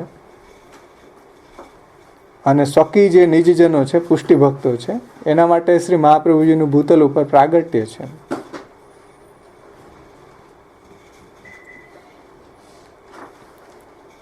હવે અહીંયા એક વાત ખાસ સમજો, મહાત્મ્ય એટલે શું? કે પુષ્ટિ માર્ગી લીલા રસ ભાવાત્મકમ પૂર્વોક્ત પ્રકારેણ સર્વજ્ઞાન અવિષયમ તાદૃશમ. એટલે ભગવાન જગતના કર્તા કારયિતા, જગતની ઉત્પત્તિ સ્થિતિ લયના કારણ છે, એ બધું મહાત્મ્ય તો પ્રચલિત મહાત્મ્ય છે, વિશ્વની અંદર પ્રસિદ્ધ છે પ્રભુનું મહાત્મ્ય. અહીંયા જે મહાત્મ્ય બતાવવામાં આવ્યું છે તે પુષ્ટિ માર્ગી મહાત્મ્ય છે. એટલે પુષ્ટિ માર્ગી જે પ્રભુની લીલા છે, જે ભક્તો સાથેની પ્રભુની લીલા છે, ભક્તો સાથેની જે રમણ કરવાની, ભક્તોને જે ભોક્તૃભાવનું દાન કરવું અને પ્રભુ અને ભક્તોને જે સ્વરૂપાનંદનું દાન કરવું છે, એવી જે પુષ્ટિ માર્ગી લીલા છે જેની અંદર ભગવાન છે ભક્તોને ભોક્તૃભાવનું પણ દાન કરી દે છે. તો પુષ્ટિ માર્ગી જે લીલા ભક્તો સાથે પ્રભુ કરે છે, જે આપણે શ્રી વલ્ભાષ્ટકમાં જોયું હતું ને, શ્રીમદ વૃંદાવનેન્દુ પ્રગટિત રસિકાનંદ સંદોહ રૂપ સ્ફુર્જત રાસાદિ લીલામૃત જલધિ ભરાક્રાંત સર્વોપી શશ્વત. તો એવી જે વ્રજ ભક્તો સાથેની પ્રભુની જે લીલાઓ છે અને એમાં જે પ્રભુ એવા ભોગ્ય બની જાય છે, ભક્તોને પોતાના સ્વરૂપાનંદનું પણ દાન કરી દે છે, એમ પોતાના સ્વરૂપનું દાન કરી દે છે. એવી જે પ્રભુની લીલા છે કે જેમાં પ્રભુ પોતાનું ભોગ્ય ભાવને પ્રગટ કરી દે છે. અને એ લીલા રસાત્મકતાનું જ્ઞાન એવું જે મહાત્મ્ય પ્રભુનું છે એ નહોતું. એમ ઓલું પ્રચલિત મહાત્મ્ય તો હતું, પણ અહીં ગોકુલનાથજી શું કહે છે કે મહાત્મ્યમ પુષ્ટિ માર્ગી લીલા રસ ભાવાત્મકમ. જે લીલા રસ ભાવાત્મક મહાત્મ્ય છે કે જેની અંદર પ્રભુ છે ભક્તોને વશ થઈ જાય છે, એવું મહાત્મ્ય કોઈને હજી ખબર જ નહોતી. એમ ભાગવતની અંદર એ છુપાયેલું હતું, એ તો શ્રી મહાપ્રભુજી જ પ્રગટ કર્યું કે ભાઈ આ રીતે પણ પ્રભુનો આપણે ભક્તિ કરી શકીએ અને આ રીતે પ્રભુ પણ ભક્તોને વશ થઈ જાય છે, એવું મહાત્મ્ય પ્રભુનું હજી સુધી કોઈને જાણમાં ન હતું, એમ ખબર ન હતી. એટલે આ રહસ્ય અહીંયા બહુ સુંદર રીતે બાવાશ્રીએ સમજાવ્યું છે કે ભાઈ પોતાના ભક્તોને ભોક્તૃભાવનું દાન કરી અને તે ભક્ત ભગવાનના સ્વરૂપાનંદ અને ભજનનો આનંદ લઈ શકે. એ પુષ્ટિમાર્ગી લીલા રસ છે. પુષ્ટિમાર્ગી લીલા રસ એટલે ભગવાન છે પોતાના ભક્તોને એવું ભોક્તૃભાવનું દાન કરીને એ ભક્ત પણ ભગવાનના સ્વરૂપાનંદ અને ભજનાનંદને લઈ શકે. જે નિત્યલીલાની અંદર પણ પ્રભુએ વેણુનાદ દ્વારા એવો ભોક્તૃભાવ શ્રુતિરૂપાઓના કર્ણપુટ દ્વારા એના હૃદયમાં સ્થાપિત કર્યો હતો. અને જે શ્રુતિરૂપાઓ હતા એટલે જે કુમારિકાઓ હતા એને પ્રભુએ ચીરહરણ લીલા દ્વારા વસ્ત્ર પાછું આપીને વિતરણ કરીને એને પાછું ભોક્તૃભાવનું દાન પ્રભુએ કર્યું હતું. એ દાન અહીંયા શ્રી મહાપ્રભુજી દ્વારા દૈવી જીવોને કરે છે. તબ વેણુનાદ દ્વાર અબ શ્રી લક્ષ્મણ ભટ્ટ ભૂપ કુમાર ऐसी બંસી બાજી બન ઘન મેં વ્યાપ રહી ધ્વનિ. તો એવું મહાત્મ્ય તો કોને ખબર હોય આવું પુષ્ટિ માર્ગી લીલા રસ ભાવાત્મકમ. તો એ તો લીલા અંતઃપાતી જે સ્વરૂપ હોય એ જ જાણે. તો એ લીલા અંતઃપાતી સ્વરૂપ તો આપણા શ્રી મહાપ્રભુજી છે. આપણે સૌંદર્ય પદની અંદર જોઈ ગયા કે શ્રી મહાપ્રભુજીની અંદર સ્ત્રીગુડ ભાવાત્મકમ પુગુડ ભાવાત્મકમ સૌંદર્યમ નિજરદગતમ સ્ત્રીગુડ ભાવાત્મકમ પુરૂપમ ચ પુનઃતદંતરગતમ પ્રાવિવિશત સ્વપ્રિય સંશ્લિષ્ટા ઉભયોર બભો રસમય કૃષ્ણહિત સાક્ષિકમ રૂપમ તત્તૃતીયાત્મકમ પરમવિદ્યેમ સદા વલ્લભમ.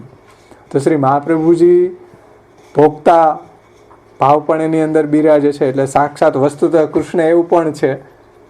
અને ભોગ્ય એટલે શ્રી સ્વામિની ભાવ પણ છે. કૃષ્ણદાસસ્ય વલ્લભસ્ય હિતમ વચ. અને સાક્ષી એટલે આચાર્ય સ્વરૂપે પણ છે. એટલે પ્રકટ આચાર્ય સ્વરૂપે બિરાજમાન છે.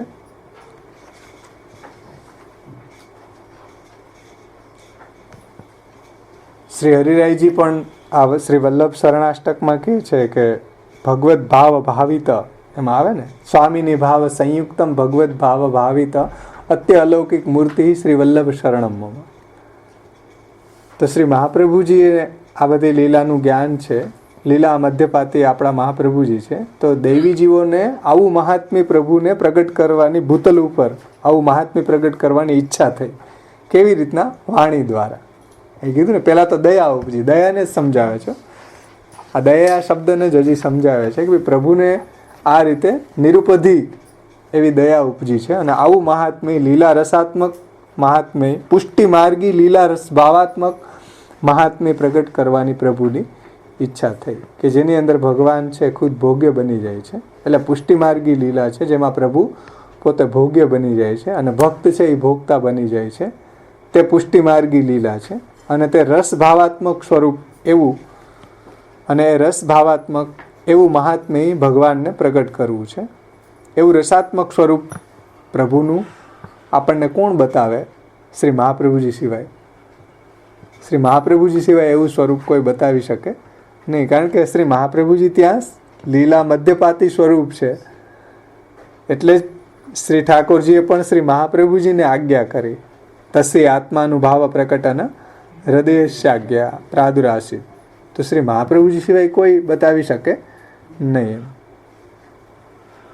અને ભૂતલ ઉપર તો કલિકાલ તમચ્છન્ન જે આપણે આગળ જોઈ ગયા ને કે પ્રભુના મહાત્મ્યનું જ્ઞાન છે એ બધું આચ્છાદિત થઈ ગયું. તો આ પ્રકારનું ઠાકોરજીનું જે રસો વૈશ સ્વરૂપ છે, જે સ્વરૂપ રસો વૈશ રસમ એવાયમ લબ્ધ્વા આનંદી ભવતી. એટલે આ સ્વરૂપને પ્રાપ્ત કરીને પણ આનંદી થઈ જવાય. જે રસરૂપ છે તો એવું રસરૂપ અને રસો વૈશ જે સ્વરૂપ છે તે રસાત્મક સ્વરૂપનું જ્ઞાન કોઈને હતું નહીં.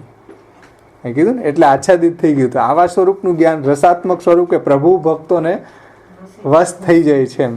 અને એટલી હદ સુધી વશ થઈ જાય કે એને ભોગ્ય પોતે ભોગ્ય ભાવ એની સામે પ્રગટ કરી દે અને ભક્તોને પણ એવું ભોક્તૃભાવનું દાન કરી દે. એવું પ્રભુનું મહાત્મ્ય કોઈને ખબર ન હતી એમ.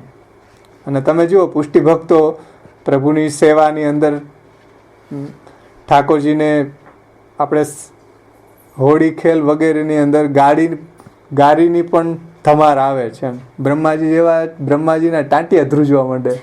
ઠાકોરજીની સ્તુતિ કરતા હોય તો ક્યાંક એવું બોલાઈ ન જાય એની એકદમ આમ કાળજી રહે. અને એમાં આવું કહે કોઈ ઠાકોરજીને, બ્રહ્માજી પછી તો શિર ધૂની ધૂની પછતાય ને કે ભાઈ વ્રજભક્તો પ્રભુને આવી આવી રીતના કહે અને ગોપ સખાઓની વચ્ચે પ્રભુ આવી રીતના જૂઠો ન રહે તો બ્રહ્માજીને માથું ફરી જાય. બ્રહ્માજી કારણ કે સ્તુતિ કરે, એક ડિસિપ્લિનથી સ્તુતિ કરે, એમાં જરાય આડાવડું ન થાય એટલો એનો ડર છે બ્રહ્માજીને. એટલે બ્રહ્માજીને બહુ ડર છે, પણ પુષ્ટિ ભક્તોને જે છે એવો ડર નથી. પુષ્ટિ ભક્તો તો પ્રભુને એ રીતે સેવાની અંદર, ભગવત સેવા કથા ગુણગાનની અંદર જે રીતે કીર્તનોની અંદર આવે એવું એમાં કોઈ એવો સંકોચ નથી. એમ હોળી ખેલના કીર્તનોમાં પ્રભુના કેવા કેવા કીર્તનો આવે, કે પુષ્ટિ ભક્તો જે છે પ્રભુના એવા સખી છે. એટલે એને આવું રસાત્મક મહાત્મ્યનું જ્ઞાન ન હતું, એ શ્રી મહાપ્રભુજી દ્વારા આપશ્રીએ પ્રકટ કર્યું છે. અને એવું રસાત્મક સ્વરૂપનું જ્ઞાન કોઈને ન હતું, અને એ જ્ઞાન દૈવી જીવોને થાય અને બધા પ્રભુની સેવા અને કથામાં પરાયણ થાય એવી ઈચ્છા પ્રભુને થઈ. એટલે પોતાનું મહાત્મ્ય પ્રગટ કરવાની, તો એ મહાત્મ્ય પ્રગટ કરવાની ઈચ્છા પ્રભુને થઈ. તો એ મહાત્મ્ય કેવી રીતના પ્રગટ કરવું, તો ઘણા બધા પ્રકારો છે મહાત્મ્યને પ્રગટ કરવાના. પણ અત્યારે પ્રભુએ કેવો પ્રકાર પકડ્યો છે? વાણ્ય. સમજો, પ્રભુને પોતાના મહાત્મ્યને પ્રકટ કરવાનો પ્રકાર કયો છે અહીંયા? વાણ્ય, વાણી દ્વારા.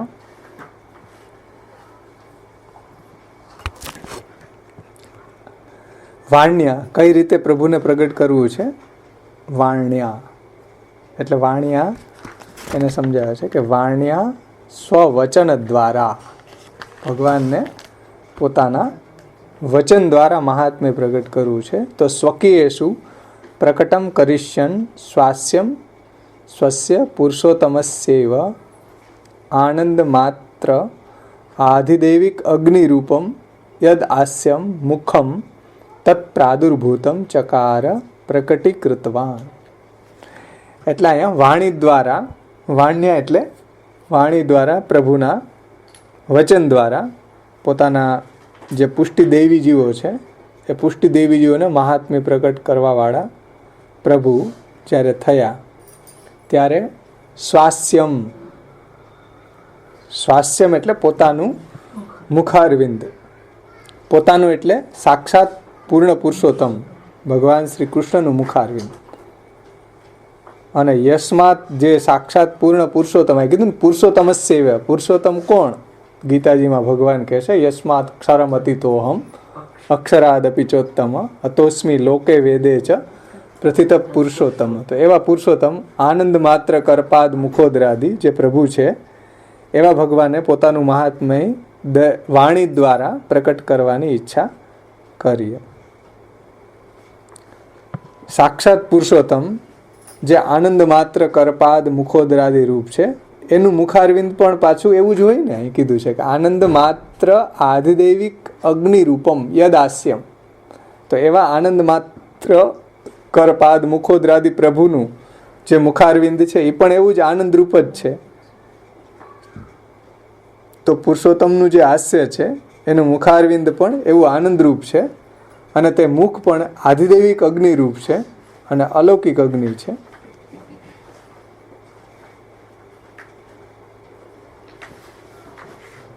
તત્ પ્રાદુર્ભૂતમ ચકારહિ પ્રકટીકૃતવાન. તો આ રીતે પ્રભુએ વાણી દ્વારા પોતાનું મહાત્મ્ય, વચન દ્વારા પોતાના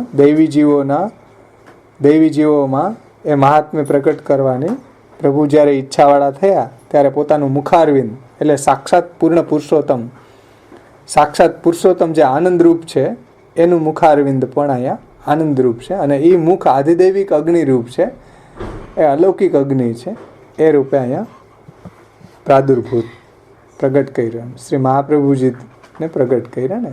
વાણી દ્વારા પ્રગટ કરવું છે ને એટલે પોતાના મુખારવિંદને જ, કારણ કે વાણી મુખમાં બિરાજમાન છે, તો વાણી મુખમાં બિરાજમાન છે તો મુખારવિંદને જ આપશ્રીએ પ્રગટ કર્યું છે. અત્ર આસ્યમ પ્રાદુર્ભૂતમ ચકાર ઇત્યેતાવતૈવ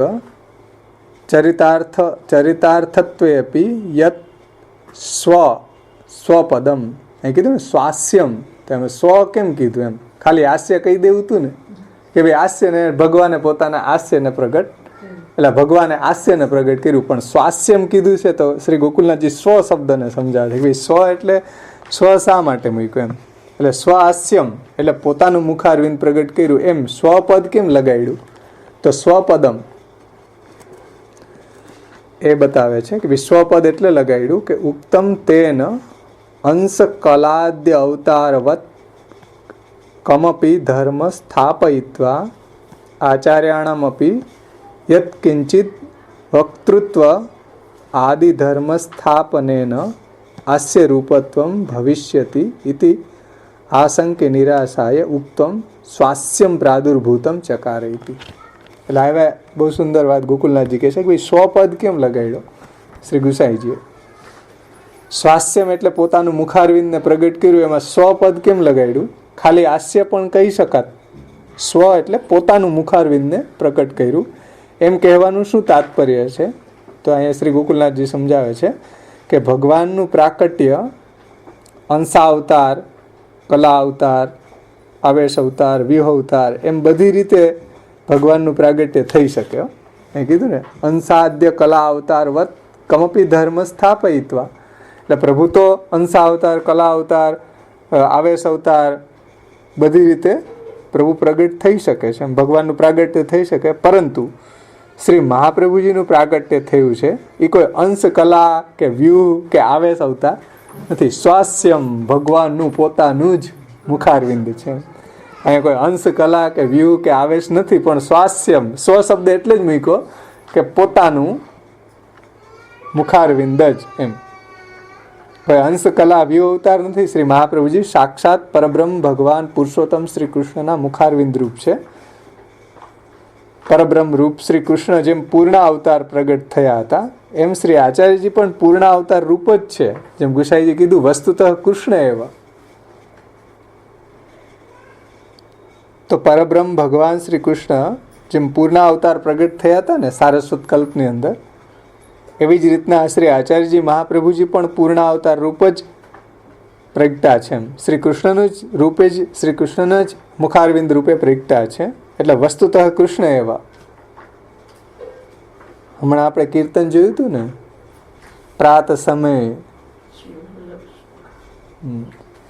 આપણે જોયું હતું એમાં જેહી વલ્લભ તેહી સુંદર શ્યામ, વિભાસમાં હમણાં કીર્તન આપણે શીખાતા, એમાં આવ્યું હતું કે પરમાનંદ દાસ કો ઠાકુર જેહી વલ્લભ તેહી સુંદર શ્યામ, प्रात समय रसना रस पीजे लीजे श्री वल्लभ प्रभु जी को नाम.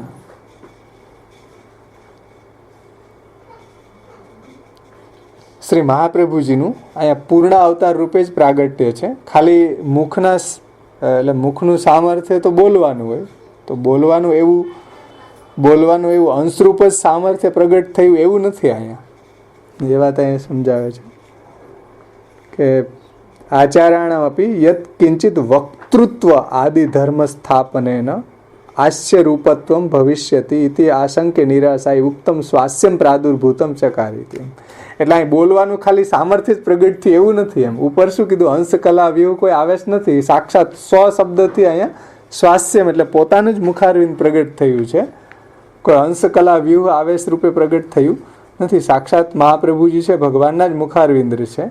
અને બીજું કે ખાલી મુખના સામર્થ્ય હોય, એટલે મુખનું સામર્થ્ય બોલવાનું હોય. આપણે કેમ અત્યારે બોલી રહ્યા છીએ ને, તો એ મુખનું એક સામર્થ્ય છે, તો ખાલી મુખનું સામર્થ્ય પ્રગટ થયું?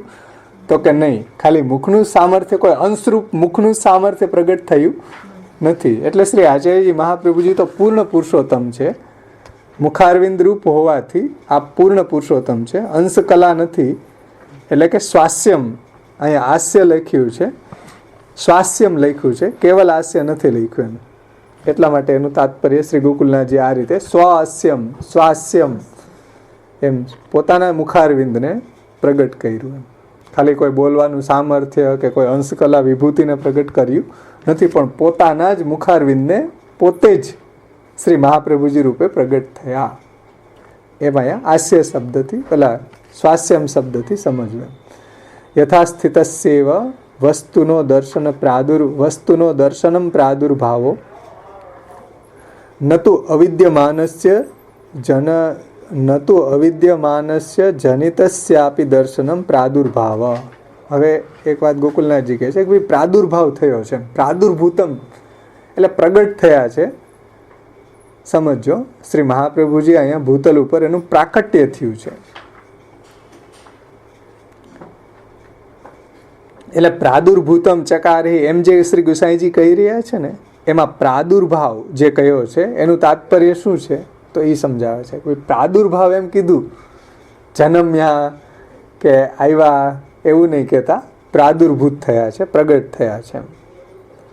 તો એનું તાત્પર્ય એવું છે કે જે વસ્તુ હોય એ વસ્તુનું દ્રશ્યમાન થવું એનું નામ પ્રાદુર્ભાવ. એમ જે વસ્તુ છે જ નહીં જે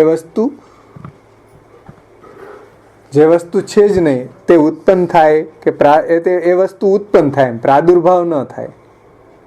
સમજો, ઉત્પન્ન થવું અને પ્રાદુર્ભૂત થવું. તો શ્રી મહાપ્રભુજીનો અહીંયા પ્રાદુર્ભાવ કર્યો છે પ્રભુએ પોતાના મુખારવિંદનો, શ્રી મહાપ્રભુજી રૂપે. તો પ્રાદુર્ભાવ કર્યો છે એમ કહે છે. એટલે પ્રાદુર્ભાવ કર્યો એનો મતલબ શું થયો કે શ્રી મહાપ્રભુજી પુરુષોત્તમના મુખ રૂપે સ્થિત હતા આધિદૈવિક અગ્નિ રૂપથી, અને એ સ્વરૂપ અહીંયા પ્રગટ થયું. શ્રી ઠાકોરજીના આધિદૈવિક અગ્નિરૂપ જ અહીંયા પ્રગટ થયું.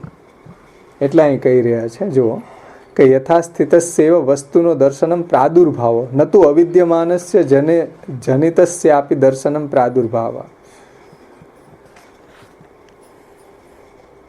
જે વાત આપણે ગીતાજીમાં સમજ્યા હતા ને, ના સતો વિદ્યતે ભાવો ના ભાવો વિદ્યતે સત. એટલે જે સત વસ્તુ જે છે એનો ક્યારેય અભાવ ન હોય અને અસત વસ્તુનો ક્યારેય ભાવ ન હોય. એટલે અહીં કહે છે કે ભાઈ નતુ અવિદ્યમાનસ્ય જનિતસ્ય આપી દર્શનમ પ્રાદુર્ભાવ. જેમ આપણો દેહ છે એ જન્મી જાય તો એ તો પેલા હતો નહીં, એને પ્રાદુર્ભાવ ન કહેવાય. પણ શ્રી મહાપ્રભુજી તો ઠાકોરજીના મુખારવિંદ રૂપે બિરાજતા હતા, એ પ્રાદુર્ભૂત થયા. એટલે શ્રી મહાપ્રભુજીએ નિબંધમાં દ્વિતીય સ્કંદની અંદર કીધું ને, અનિત્ય જનનમ નિત્ય પરિચ્છિન્ન સમાગમન, નિત્ય અપરિચ્છિન્નતાનો પ્રાકટ્ય. ભગવાનનું નિત્ય અપરિચ્છિન્નતાનો પ્રાકટ્ય થાય છે. એમ ભગવાનનું આવાગમન ન થાય, જીવને આપણે અહીંથી આ લોકમાંથી બીજા લોકમાં આવાગમન થાય. નિત્ય પરિચ્છિન્નતાનો અનિત્ય જનનમ નિત્ય પરિચ્છિન્ન સમાગમન. તો નિત્ય જીવ નિત્ય છે પણ અપરિચ્છિન્ન છે, એટલે અણુ છે, એને આવાગમન કરવું પડે. પણ ભગવાનને કે અહીંથી ને મારી ઘરેથી તમારી ઘરે આવવામાં કાંઈ આમ દોડીને જવું ન પડે, પ્રાકટ્ય. એટલે શ્રીમદ ભાગવતમાં આવે કે ભગવાન દ્વારકા પધાર્યા હસ્તિનાપુરથી, તો એમાં કાંઈ પ્રભુને ઘોડા દોડાવવા ન પડે. એમ બધી જગ્યાએ એકી સાથે બધાનું સન્માન ગ્રહણ, બધા સન્માન કરવા માટે આવ્યા દેશના રાજાઓ, તો બધાનું એકી સાથે સન્માન કરીને દ્વારકામાં પધાર્યા. થોડીક વારમાં પધારી ગયા દ્વારકા. એમ આમાં આવે ને કોણ, શ્રુતદેવ અને એકી સાથે બહુલાશ્વ અને શ્રુતદેવની ઘરે પધાર્યા, તો બેયની એકી સાથે ઘરે, પાછા ભક્તો સહિત. જેવા ભક્તો અહીં શ્રુતદેવની ઘરે જેવા ભક્તોથી વીંટળાયેલા હતા એવા જ બહુલાશ્વની ઘરે પ્રભુ એવા ભક્તોથી જ વીંટળાયેલા એકી સાથે પધાર્યા, પાછા બેયની ઘરે રોકાણ. તો ઠાકોરજીને કંઈ એવા કોઈ બંધન નથી, દેશ કાલ સીમા એવાથી એ બંધાયેલા નથી. એમ હા, એટલે એવું બંધન પ્રભુને નથી. એમ એટલે પ્રકટ થવું. એમ એટલે શ્રી મહાપ્રભુજી કહે છે કે નિત્ય અપરિચ્છિન્ન છે તનો પ્રાકટ્ય, એટલે ભગવાનનું પ્રાકટ્ય થાય છે. જેમ પ્રહલાદજીને માટે થંભમાંથી પ્રગટ્યા, તો ભગવાન બધી જગ્યાએ બિરાજતા હતા ને, તો થંભમાંથી કંઈ પેલા પાછળથી સંતાઈ નહોતા ગયા, બધી જગ્યાએ બિરાજમાન છે. એટલા અહીં કહી રહ્યા છે. જો એટલે ભગવાન બધી જગ્યાએ વિદ્યમાન બિરાજમાન છે. એટલે અહીં બહુ સુંદર વાત કહે છે. આ પ્રાદુર્ભૂતમ કીધું ને, એટલે પ્રકટ થયા. એમ પ્રકટ થયા કયા, તો કે જે હોય પ્રગટ થાય, જે હોય જ નહીં એને પ્રાદુર્ભૂત થયું એમ ન કહેવાય. એટલે શ્રી મહાપ્રભુજીનું જુઓ પ્રાકટ્ય અલૌકિક પ્રકારે થયું છે. આપણી ઉત્પત્તિ થાય, ભગવાન શ્રી મહાપ્રભુજીનું પ્રાકટ્ય થયું. એટલે શ્રી ગોકુલનાથજી એમ કહે છે કે યથાસ્થિતસ્યૈવ વસ્તુનો દર્શનમ પ્રાદુર્ભાવો ન તુ અવિદ્યમાનસ્ય જનિતસ્ય આપી દર્શનમ પ્રાદુર્ભાવ.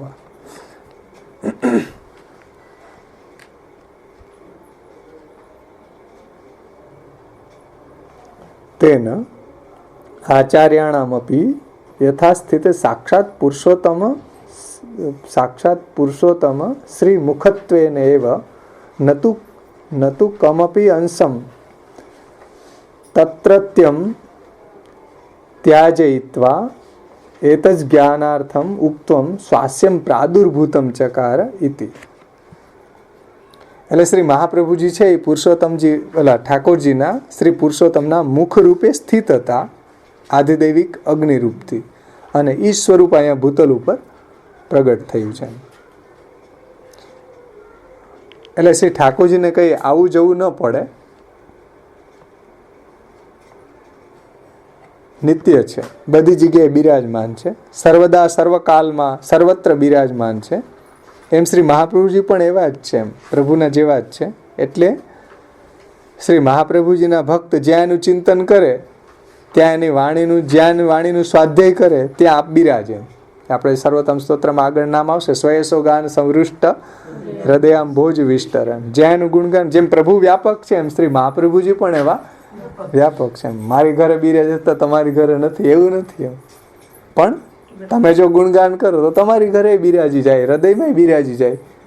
જે બી એનું ગુણગાન કરે, જે એના સિદ્ધાંત પ્રમાણે ચાલે, જે એની વાણીમાં નિષ્ઠા રાખે, એની ઘરમાં, એના હૃદયમાં શ્રી મહાપ્રભુજી બિરાજે છે. ઘણા એમ કહેતા હોય કે ભાઈ તમે આવો બેઠકજી કરવા. મેં કીધું મને ઈચ્છા જ નથી થતી. આપણે મહાપ્રભુજીના વાણીનું અવગાહન કરવામાંથી સમય જ નથી રહેતો. ત્યાં આપણે જાય, ત્યાં પાછું જોવું ને, ઓલો આમ કરે, ઓલો આમ કરે, ઓલી આમ કર્યું. એ ઘરમાં બેઠા મહાપ્રભુજી આપણને, આપણા મહાપ્રભુજી કૃપા કરીને આપણે એની વાણીમાં બિરાજે. એટલે બાવે શરૂઆત ત્યાંથી જ કરી ને. હા, કીધું ને ભાઈ કે મહાપ્રભુજીને બધે માયના, કે બેઠકજીમાં માયના, એના વંશમાં માયના, પણ કોઈ આ ગ્રંથોમાં કોઈ નથી માનતા. બોલો, જે મહાપ્રભુજી હંમેશા એની વાણીમાં જ બિરાજમાન છે, નિત્ય સાક્ષાત બિરાજે છે, તો એ નથી માનતા. બીજે બધે માન્ય. પણ અહીંયા શું વાંધો આવે છે?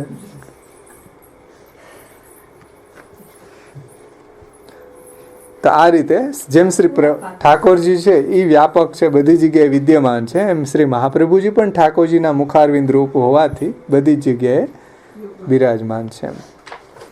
તો જ્યાં એની વાણીનું સ્વાધ્યાય થાય ત્યાં બિરાજમાન છે. સ્વયસોગાન સવૃષ્ટ હૃદયામ ભોજ વિસ્તર. એ એટલા અહીં કહી રહ્યા છે પ્રાદુર્ભૂતમ. જેમ ભગવાન બધી જગ્યાએ બિરાજમાન છે, એનો પ્રાદુર્ભાવ થાય છે, એમ શ્રી મહાપ્રભુજીનું પણ પ્રાદુર્ભાવ થાય છે. સ્વાસ્યમ પ્રાદુર્ભૂતમ. ત્યાર પછી એક શંકા આવે છે કે નનુ ભગવત સ્વતઃ સર્વાર્થપૂર્ણસ્ય કિમ એતાવત કરણે પ્રયોજનમ. એક શંકા ઉઠાવી કે ભાઈ કોઈ એમ કે ભાઈ ભગવાન તો સર્વ અર્થથી પૂર્ણ છે, પૂર્ણ આનંદ, પૂર્ણ કામો, આત્મારામ. તો ભગવાન તો સર્વ અર્થથી પૂર્ણ છે, એમને કોઈ વસ્તુની કમી તો છે નહીં, તો પછી શા માટે પોતાના મુખારવિંદને પ્રગટ કર્યું? એવી એક શંકા ઉઠાવી. એવી ભગવાન તો પૂર્ણ છે, તો પછી પોતાના મુખારવિંદને શા માટે પ્રગટ કર્યું? પહેલાં કાંઈ કમી હતી કે આ મુખારવિંદ પ્રગટ કર્યા પછી કમી પૂરી થાય? એવું તો ભગવાનને છે નહીં ને. સમજો, સ્વતઃ પૂર્ણાર્થ રૂપ, સ્વતઃ સર્વાર્થ પૂર્ણસ્ય કિમ એતાવત કરણે પ્રયોજનમ. પ્રભુ તો પૂર્ણ રૂપ છે, ભગવાન તો પૂર્ણ રૂપ છે, સર્વ અર્થ પૂર્ણ છે, એમને કોઈ વસ્તુની કમી નથી, પછી શા માટે પોતાના મુખારવિંદનું પ્રાગટ્ય કર્યું? એમ એટલે કે ભાઈ પહેલાં કાંઈ કમી હોય ને પછી મુખારવિંદ પ્રગટ કરે ને પછી કમી પૂરી થઈ જાય. પ્રભુ તો બધા જ અર્થથી પૂર્ણ છે, તો શા માટે એને મુખારવિંદને પ્રગટ કર્યું? તો એના જવાબમાં કહે છે આપ શ્રી ગોકુલનાથજી, ઇતિ ચેત તત્ર આહુ હરિ. હરિ છે ને, પ્રાદુર્ભૂતમ ચકા, આમાં શ્લોક થાય ને, દયા નિજ મહાત્મ્યમ કરીશન પ્રકટમ હરિ. હરિ શબ્દને સમજાવે છે. હવે બહુ સુંદર અર્થ હરિ શબ્દનો કર્યો શ્રી ગોકુલનાથજીએ. હરિ શંકા સમજાવી ને બધાને કે ભગવાન તો સર્વ અર્થથી પૂર્ણ છે. તો પોતે આ રીતે પોતાના મુખારવિંદ પ્રગટ કરવાનું શું પ્રયોજન? કે ભાઈ મુખારવિંદ પ્રગટ કરે ને પછી જે અપૂર્ણતા કંઈક રહી ગયું એ પૂરી થઈ જાય, એવી આવશ્યકતા શ્રી ઠાકોરજીને શું પડી? તો કે હરિ ઇતિ યતઃ સ્વકીયાનામ સર્વ દુઃખ હર્તા. હરિનો મતલબ થાય પોતાના જે સ્વકીય ભક્તો છે એના બધા દુઃખોને હરણ કરવાવાળા છે. યદિ સ્વાસ્યમ ન પ્રકટયત તદા સર્વેષામ સ્વકીયાનામ હિ એતન્માર્ગી મહાત્મી જ્ઞાનાત તજ્જનિતમ દુઃખમ તિષ્ઠેદ એવેતિ સ્વાસ્યમ હરિત્વમેવ ન સ્યાત. એનું સમાધાન કરે છે શ્રી ગોકુલનાથજી શંકાનું કે ભાઈ હરિ શબ્દ વાપરો છે એટલે પોતાને જે પુષ્ટિ દૈવી જીવો છે એમના સર્વ દુઃખને હરવાવાળા છે. જો એણે પોતાનું મુખારવિંદ પ્રગટ ન કર્યું હોત તો શું થાત? તો જે પોતાના નિજજનો છે, જે દૈવી જીવો છે, એને આ પ્રકારનું મહાત્મ્ય જ્ઞાન ન થાય. જો પ્રભુએ પોતાના સ્વાસ્યને, પોતાના મુખારવિંદને પ્રગટ ન કર્યું હોત તો દૈવી જીવોને ક્યારેય પોતાનું આવું આગળ કીધું ને કેવું મહાત્મ્ય પુષ્ટિ માર્ગી લીલા રસ ભાવાત્મકમ. એવું તો શ્રી મહાપ્રભુજી જે લીલા મધ્યપાતી હતા એ જ જાણતા હતા ને, બીજાને તો ખબર જ નહોતી પ્રભુના એવા મહાત્મ્યની. એમ એટલે અહીં સમાધાનમાં હરિ શબ્દ મૂક્યો છે કે ભાઈ પ્રભુ હરિ છે અને પુષ્ટિ દૈવી જીવો એના સર્વ દુઃખને હરવાવાળા છે. જો એણે પોતાનું મુખારવિંદને પ્રગટ ન કર્યું હોત તો શું થાત? તો જે પોતાના નિજજનો છે, દૈવી જીવો છે, એને આ પ્રકારનું મહાત્મ્ય જ્ઞાન ન થાત. એમ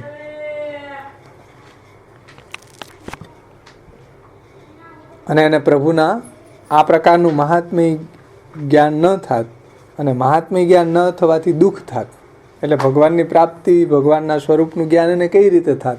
ભગવાનમાં પ્રેમ કઈ રીતે થાત જો આ રીતે મહાત્મ્ય પ્રભુ પ્રગટ ન કરે તો? એટલે દૈવી જીવો ફરી પાછા સંશયમાં ગ્રસ્ત દુઃખી જ રહે.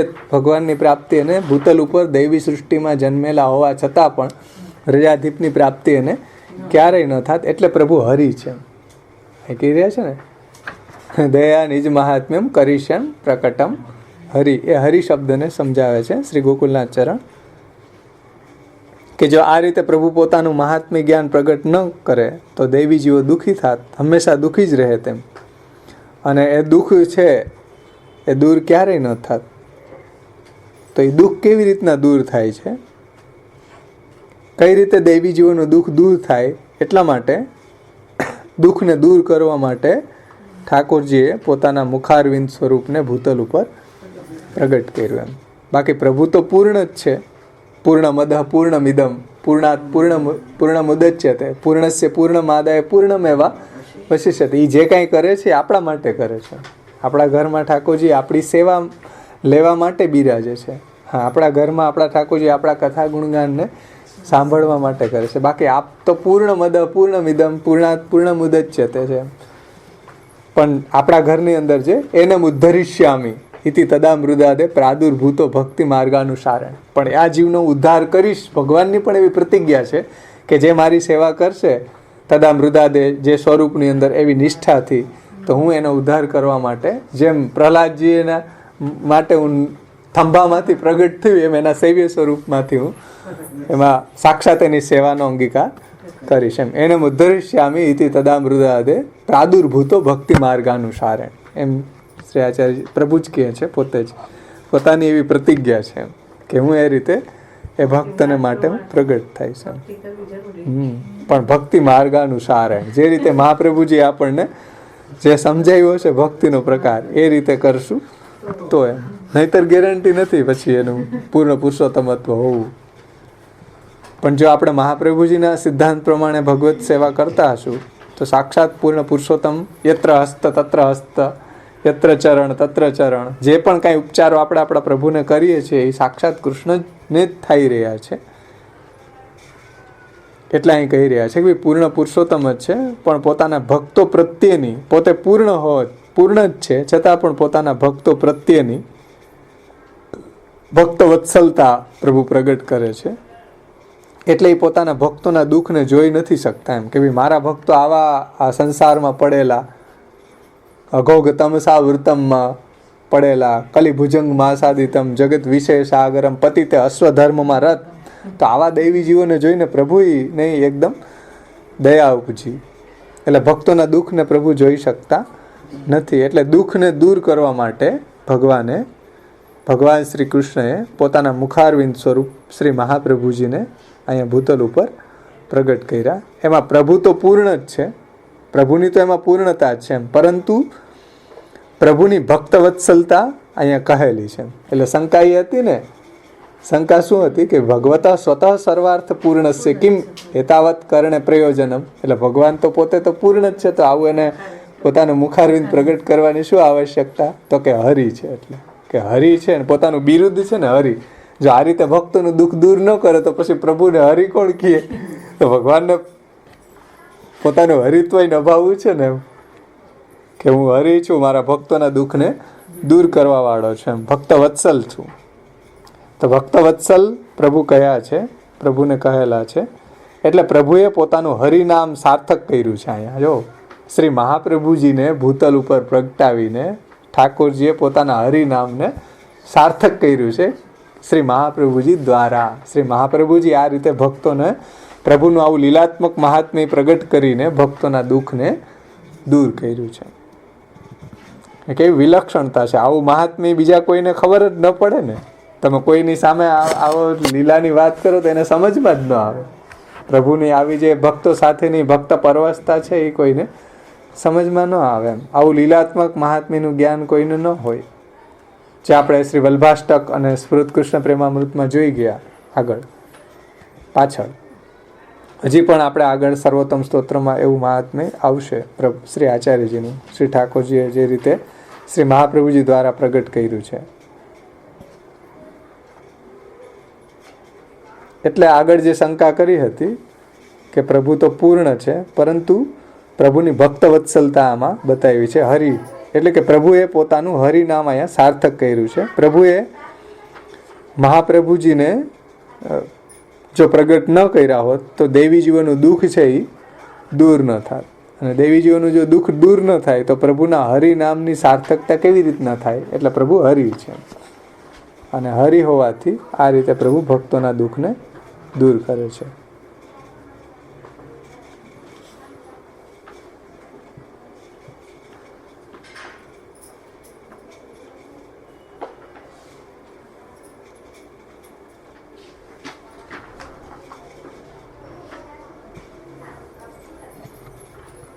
પછી આગળ કહે છે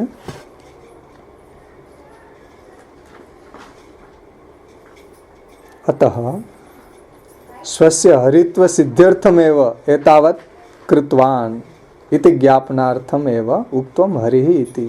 એટલે આ રીતે પ્રભુએ પોતાનું હરિત્વ સિદ્ધ કરવા માટે, કે ભાઈ પોતે હરિ છે એ સિદ્ધ કરવા માટે, એ જણાવવા માટે પ્રભુ આ રીતે શ્રી મહાપ્રભુજી દ્વારા ભક્તોના દુઃખને દૂર કર્યું છે. કારણ કે ભક્તોના દુઃખને જોઈ નથી શકતા, કે ભાઈ કેટલા આપણે પણ ગદ્ય મંત્રમાં બોલીએ, હજારો વર્ષથી સહસ્ત્ર પરિવત્સરથી ભગવાનથી છૂટા પડ્યા, સંસારમાં ખંડાળા, અને આ રીતે યોની પછી યોની, હજારો લાખો યોનીમાં, 84 લાખ યોનીમાં રખડતા આવ્યો. તો હવે ઠાકોરજીને દયા આવી કે ભાઈ અમારા દૈવી જીવો છે, જો આ રીતે મારું જે અલૌકિક લીલા રસાત્મક મહાત્મ્ય છે હું પ્રગટ કરું આચાર્યજી દ્વારા, તો એ જાણીને ફરી પાછા મારા શરણે આવે, મારે સ્વરૂપાનંદ અને ભજનાનંદ લઈ શકે એમ. હજુ આવું મહાત્મ્ય પ્રગટ ન કર્યું તો આપણે શું કરતા હોત? અત્યારે સંસારીઓની જેમ, જે પ્રવાહી જીવો છે એમ બધા જીવતા હોત. જો આવું મહાત્મ્ય પ્રગટ ન આચાર્યજી દ્વારા ન કર્યું હોત, આવું લીલા રસાત્મક, તો આપણે પણ એવા જ ખંડાતા હોત. પણ પ્રભુ હરિ છે, એને દયા ઉપજી છે દૈવી જીવો ઉપર, આપણી ઉપર એમ. એટલે પ્રભુએ શ્રી મહાપ્રભુજીને ભૂતલ ઉપર પ્રગટ કરીને અહીંયા જે કહ્યું કે પોતાનું પુષ્ટિમાર્ગી લીલા રસ ભાવાત્મકમ જે મહાત્મ્ય છે એને પ્રગટ કર્યું છે. મૂલચંદ છે જ ને, હર જનરેશન ઉપર એક એવા ભગવદીઓને એવા આચાર્યોને પ્રગટ કરી દે કે ફરી પાછું એને એ પ્રગટ કરી દે.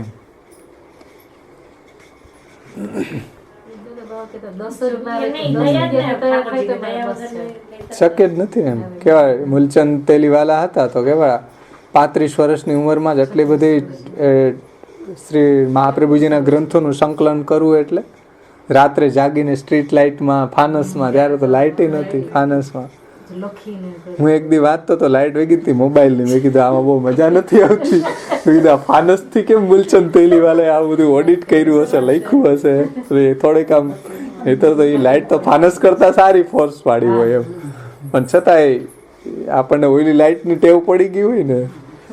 ધન્ય છે આવા ભગવદીઓ અહીંયા ભૂતલ ઉપર પ્રગટ થઈને આવું મહાપ્રભુજીની વાણીનું આટલું એને સંરક્ષણ, આટલો એનો પ્રચાર પ્રસાર એનો.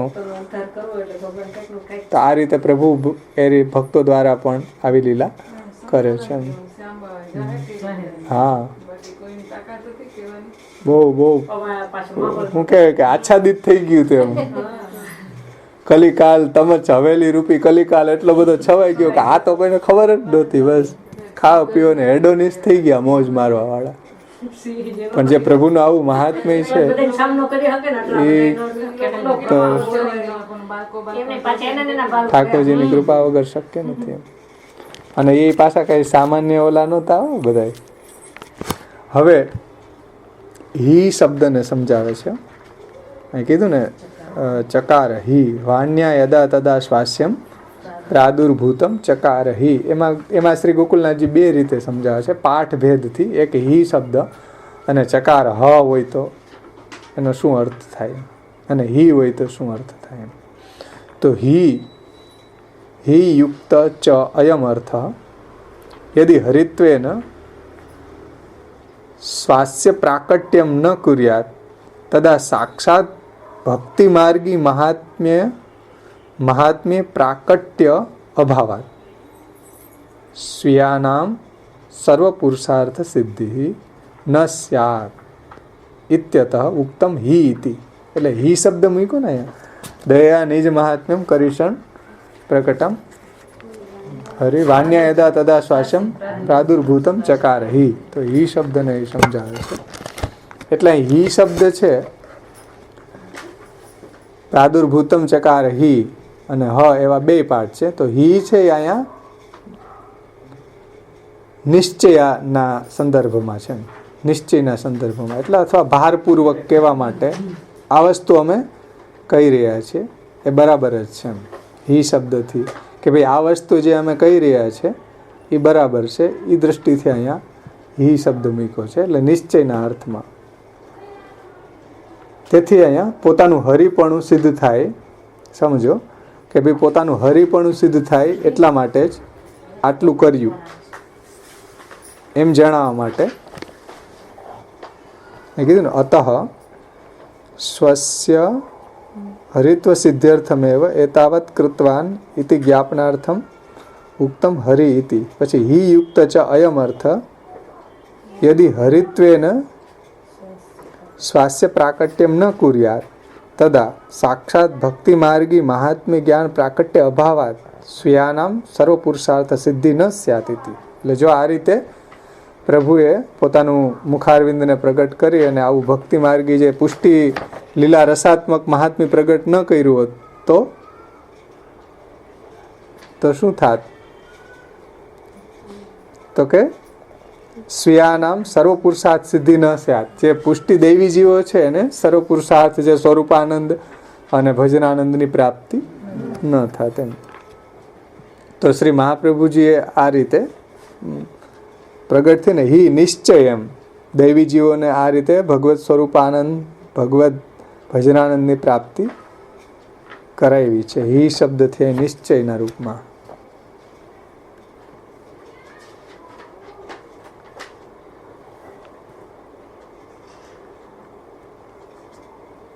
એટલે જો હરિ તરીકે પોતાના મુખનો પ્રાદુર્ભાવ ન કરે તો સાક્ષાત ભક્તિ માર્ગના મહાત્મ્યનું પ્રાગટ્ય ન થવાથી પોતાના સેવકોના સર્વ પુરુષાર્થ જે છે એ પુરુષાર્થ સર્વ પુરુષાર્થની એને પ્રાપ્તિ ન થાય એમ. એટલા માટે હિ શબ્દ એ નિશ્ચય એટલે ખરેખર આપણે કહીએ ને પણ નિશ્ચય સારો અર્થ લાગે. એ નિશ્ચય એ શબ્દ યોજેલો છે. આ ખરેખર આમાં મૂક્યો છે, આપણો શબ્દ છે. આમ તો બધા મોટે ભાગે ખરેખર શબ્દ ઉપયોગ કરે, પણ ખરેખર એટલે ગધેડે એવો થાય. ખર એટલે અલગ વસ્તુ થાય. નિશ્ચય શબ્દ વાપરીએ સારું લાગે.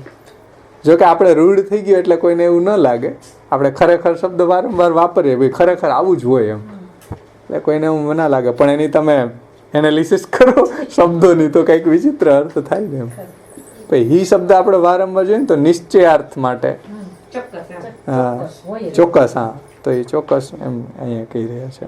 એટલે જો કે અહીંયા હરિ તરીકે પોતાના મુખનો પ્રાદુર્ભાવ કરે તો સાક્ષાત ભક્તિ માર્ગના મહાત્મ્યનું પ્રાકટ્ય, જો હરિ તરીકે પોતાના મુખનો પ્રાદુર્ભાવ ન કરે તો પછી સાક્ષાત ભક્તિ માર્ગના મહાત્મ્યનું પ્રાકટ્ય ન થવાથી પોતાના જે નિજજનો છે એને સર્વ પુરુષાર્થોની સિદ્ધિ, એટલે સ્વરૂપાનંદ, ભજનાનંદ વગેરે સર્વ પુરુષાર્થોની સિદ્ધિ ન થાત એમ.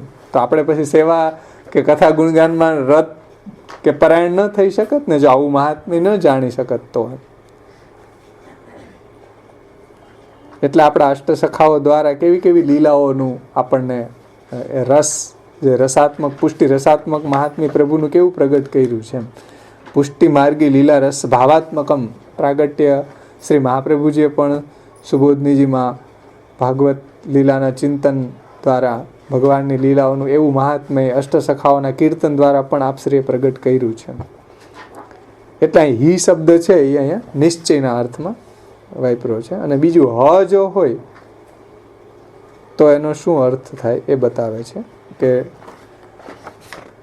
પ્રાદુર્ભૂતમ ચકાર હ, તો હ શબ્દ હોય તો હ ઇતિ પાઠે સ્વકીયાનામ અર્થે એતાવત અલૌકિકકરણમ કૃપયા ઇતિ પ્રભોઃ અત્યંત ભક્ત પરવશત્વ જ્ઞાપનાય ઉક્તમ હ ઇતિ. અહીં જે હ હોય તો એનો અર્થ શું કરવો, તો પોતાના સેવકોને માટે પ્રભુ કૃપાથી આટલું અલૌકિક કાર્ય કરેલું છે, એટલે પ્રભુ અત્યંત ભક્ત પરાયણ છે. હ શબ્દ હોય તો ઇતિ પાઠે ને સ્વકીય નામ અર્થે, એટલે પોતાના જે સ્વકીય જનો છે, ભક્તો છે એના માટે એતાવત અલૌકિક કરણમ, પોતે કૃપા કરીને આવું અલૌકિક મહાત્મય જે લીલા રસાત્મક લીલા રસ ભાવાત્મક મહાત્મય કૃપા કરીને પ્રગટ કર્યું છે. અને અત્યંત ભક્ત પરવશત્વ જ્ઞાપનાય, અને પોતે કેવા ભક્તને પરવશ થઈ જાય છે કે પોતાનો ભોગ્ય ભાવ પણ ભક્તોની સામે પ્રગટ કરી દે છે. અને ભક્તોને એવું ભોક્તૃભાવનું દાન કરી દે છે, ભક્તોને એવા વશ થઈ જાય છે, એ જગાડે ત્યારે જાગે, એ જ્યારે ભોગ ધરે ત્યારે આરોગી લે પ્રભુ, અને એ જ્યારે પેંડો બિછાવે તો એ ચાલી શકે. તો એટલા પરવશ પ્રભુ ભક્તોને થઈ જાય છે. જો હ શબ્દ હોય તો એનાથી ભક્ત પરવશતા બતાવી છે. પ્રાદુર્ભૂતમ ચકાર હ હોય તો પોતાના સેવકો માટે પ્રભુએ આ રીતે કૃપાથી આટલું અલૌકિક જે મહાત્મ્ય પ્રગટ કરેલું છે, એટલે પ્રભુ અત્યંત ભક્તપરાયણ છે એમ જાણીને હ એમ કહેલું છે.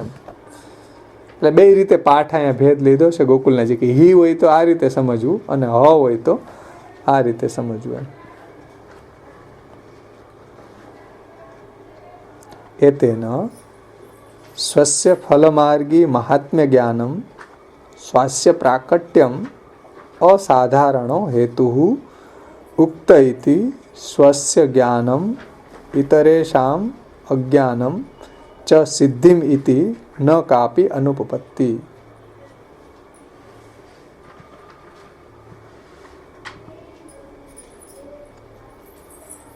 એટલે પોતાના મુખનો જે પ્રાદુર્ભાવ એ તેને સ્વસ્ય ફલમાર્ગી મહાત્મ્ય જ્ઞાનમ સ્વાસ્ય પ્રાકટ્યમ, એટલે પોતાના મુખનો જે પ્રાદુર્ભાવ આપશ્રીએ કર્યો, ભગવાને કર્યો, એ પોતાને ફલમાર્ગના મહાત્મ્યનું જ્ઞાન હોવાનું અસાધારણ કારણ કહ્યું છે. એટલે શ્રી મહાપ્રભુજીને આ રીતે, કારણ કે ભગવાનના મુખારવિંદ રૂપ જ છે, એટલે એવું ફલમાર્ગના મહાત્મ્યનું જ્ઞાન અસાધારણ આ રીતે શ્રી મહાપ્રભુજીને આવા ફલમાર્ગના મહાત્મ્યનું જ્ઞાન હોવાનું એવું અસાધારણ કારણ કહેલું છે. અહીં પ્રયોજન બતાવે છે ને, મહાપ્રભુજીના પ્રાકટ્યનું પ્રયોજન આપણે જોઈ રહ્યા છીએ. અને આ સર્વોત્તમ સ્તોત્રના પ્રાકટ્યનું પણ પ્રયોજન એમાં આવી જશે. એટલા માટે પોતાના મુખારવિંદને એનું જ્ઞાન છે. સ્વસ્ય ફલમાર્ગી મહાત્મ્ય જ્ઞાનમ, આવું ફલમાર્ગી મહાત્મી જ્ઞાન શ્રી મહાપ્રભુજીને છે. સ્વાસ્ય પ્રાકટ્યમ અસાધારણો હેતુ. એટલે આ શ્રી મહાપ્રભુજીનું અહીંયા એને જે ફલમાર્ગી મહાત્મીનું જ્ઞાન છે એનું અસાધારણ સામર્થ્ય છે અને પોતાના મુખારવિંદને એનું જ્ઞાન છે. બીજાને એવું જ્ઞાન નથી. એમ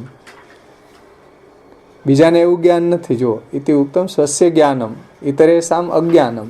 એટલે બીજાને આવો પ્રભુના મહાત્મ્યનું જ્ઞાન નથી.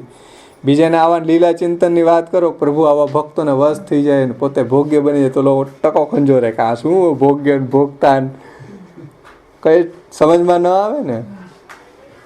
મોટા મોટા દેવતાઓ જે છે એ હાથ જોડીને પ્રભુની સ્તુતિ કરે, એને આવું તો એને ક્યારેય સ્વપ્ન વિચાર ન થાય કે પ્રભુ ભક્તોને આટલી હદ સુધી પરવશ બની જાય. એવું તો દેવતાઓએ નહીં સ્વપ્ને પણ ક્યારે વિચાર ન આવે. એમ પેલા પરિવૃદ્ધાષ્ટકની અંદર આવે કે હિંકારાત પ્રતિપશુ અને કુર્વન સદા નમદ બ્રહ્મેશેન્દ્ર પ્રભૃતિશુ મૌનમ ધૃતવતી. એ પ્રભુ છે એ ગાયોની પાછળ હિં કરતા દોડે, મૂઢ પશુની પાછળ. કાંઈ મૂઢ પશુ ગાયોને થોડી ખબર હોય કાંટામાં ન જાય તો કાંટામાં જાય.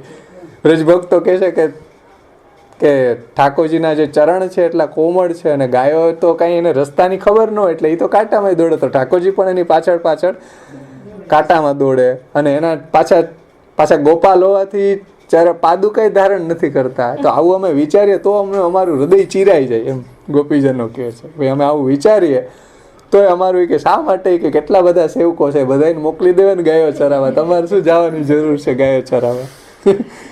આવે યુગલ ગીતની અંદર વેણુગીત યુગલ ગીતના સુબોધજીમાં એનું વર્ણન આવે કે ભાઈ ગાયોને તો જ્ઞાન નથી તો એની પાછળ દોડે હિંકારાત પ્રતિપશુ અને ઓલા બ્રહ્મા અને શિવજી ને મોટા મોટા દેવતાઓ હાથ જોડીને હે કૃપાનાથ કરતા હાથ જોડીને સ્તુતિ કરે તો એને મૌનમ ધૃતવતી, એને સામુય ન જુએ, બોલે નહીં એની સામે, મૌન ધારણ કરી લે. અને અહીંયા ગાયો ચરાવતા હી કરેલા બિચારા મૂઢ પશુઓની પાછળ દોડે, પાછા હી કરતા ગાયોને નવડાવે. શ્રી યમુનાજીના જલની અંદર વિહાર કરે, ગાયોને નવડાવે. કેવા મૂઢ પશુની પાછળ આવી લીલાઓ કરે ને નમદ બ્રહ્મેશેન્દ્ર પ્રભૃતિ મૌનમ ધૃતવતી. અને એવા બધા દેવતાઓ તો મોટા મોટા બ્રહ્માજી જેવાની સામુય ન જુએ, ત્યાં તો મૌન ધારણ કરી લે. તો આવું મહાત્મ્ય કોને હોય? અહીંયા આવું અસાધારણ કારણ છે ને. અહીંયા આ શ્રી મહાપ્રભુજીના પ્રાકટ્યનું અહીંયા અસાધારણ કારણ કહ્યું છે કે ભાઈ આવું જ્ઞાન શ્રી મહાપ્રભુજી સિવાય કોઈને નથી. એટલે શ્રી ગોકુલનાથજી શબ્દ મૂકે છે કે જ્ઞાનમ ઇતરેશામ અજ્ઞાનમ. આવું મહાપ્રભુજીને જ જ્ઞાન છે, ઇતરેશામ અજ્ઞાનમ, બીજા કોઈને આવું જ્ઞાન નથી. એટલા માટે આપણે ત્યાં છે કે ભાઈ લીલાનો ભેદ બધાની સામે પ્રગટ ન કરવાનો. ઠાકોરજીની લીલાનો ભેદ બધાની સામે પ્રગટ ન કરવાનો. અધિકારી હોય એવા ભગવદી હોય એને મળીને આપણે ભગવદ લીલાનું ચિંતન કરીએ તો વાંધો નહીં. એમ બધાની સામે ન કરે. એટલે આમાં પ્રસંગમાં આવે કે કૃષ્ણદાસ મહાપ્રભુજી પણ અંતરંગ ભક્તો સાથે આવો લીલાનો સત્સંગ કરતા. એમ તો કૃષ્ણદાસ મેઘન બધાને કહી દેતા. એમ પછી કોઈએ મહાપ્રભુજીને કીધું કે ભાઈ આજો કૃષ્ણદાસ મેઘન બધાને કહી દે. તો બધા કે ભાઈ મેં કીધું પણ બધાને પૂછી જો, કોઈને યાદ હોય તો કયો.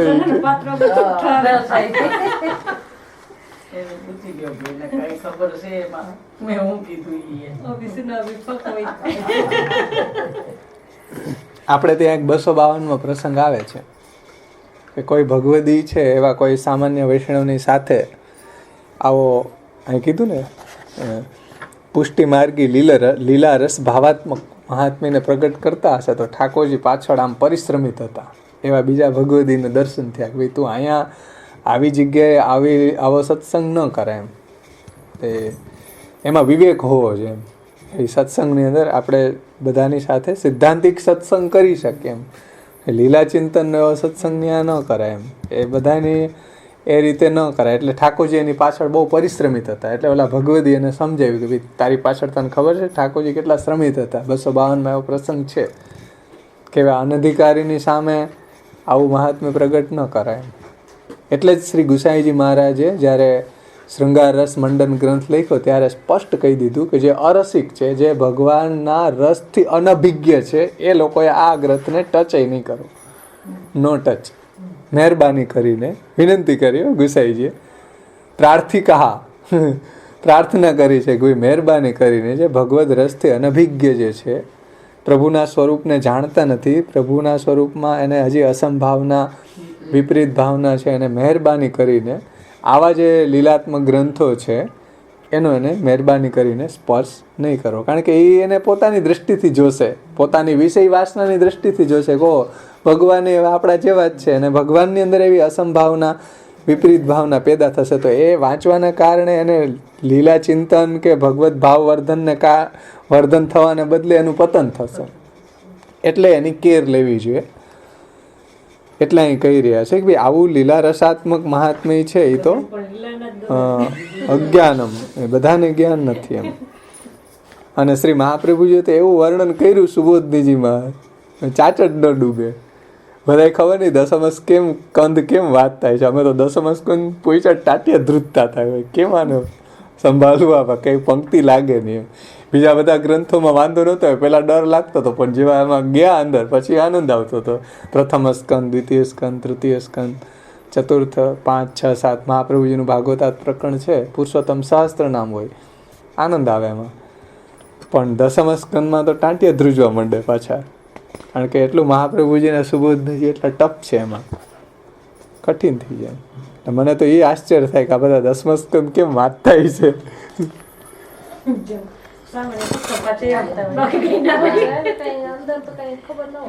પણ મહાપ્રભુજીએ બહુ એક શબ્દને એવા સમજાવ્યા એમાં.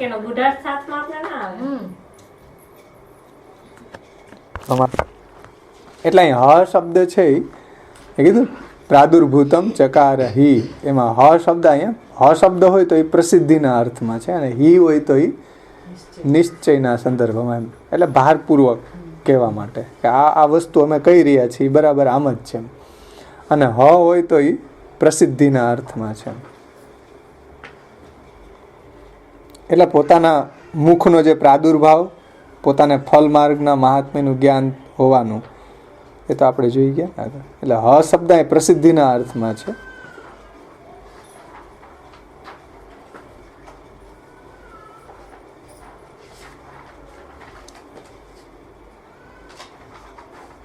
પ્રસિદ્ધિના અર્થમાં છે, એટલે આ વાત કોઈ છુપાયેલી નથી એમ.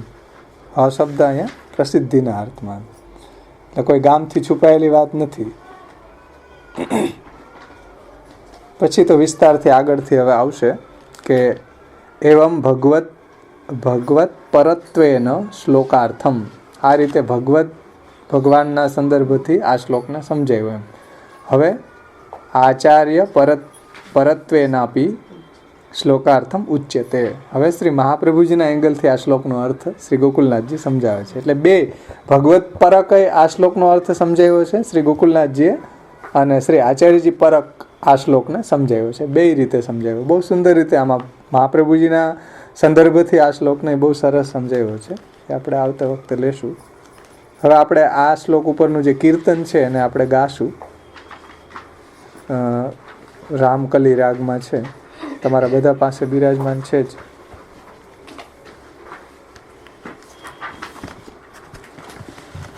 પછી આવતા વખતે આપણે કીર્તનનો અર્થ પણ જોશું, આ આટલો ટેક્સ લઈને, એટલે શ્રી ગોકુલનાથજીએ જે રીતે સમજાવ્યું છે એને લઈને. કારણ કે સમય થવા આવ્યો છે તો કીર્તન આપણે કરી લે.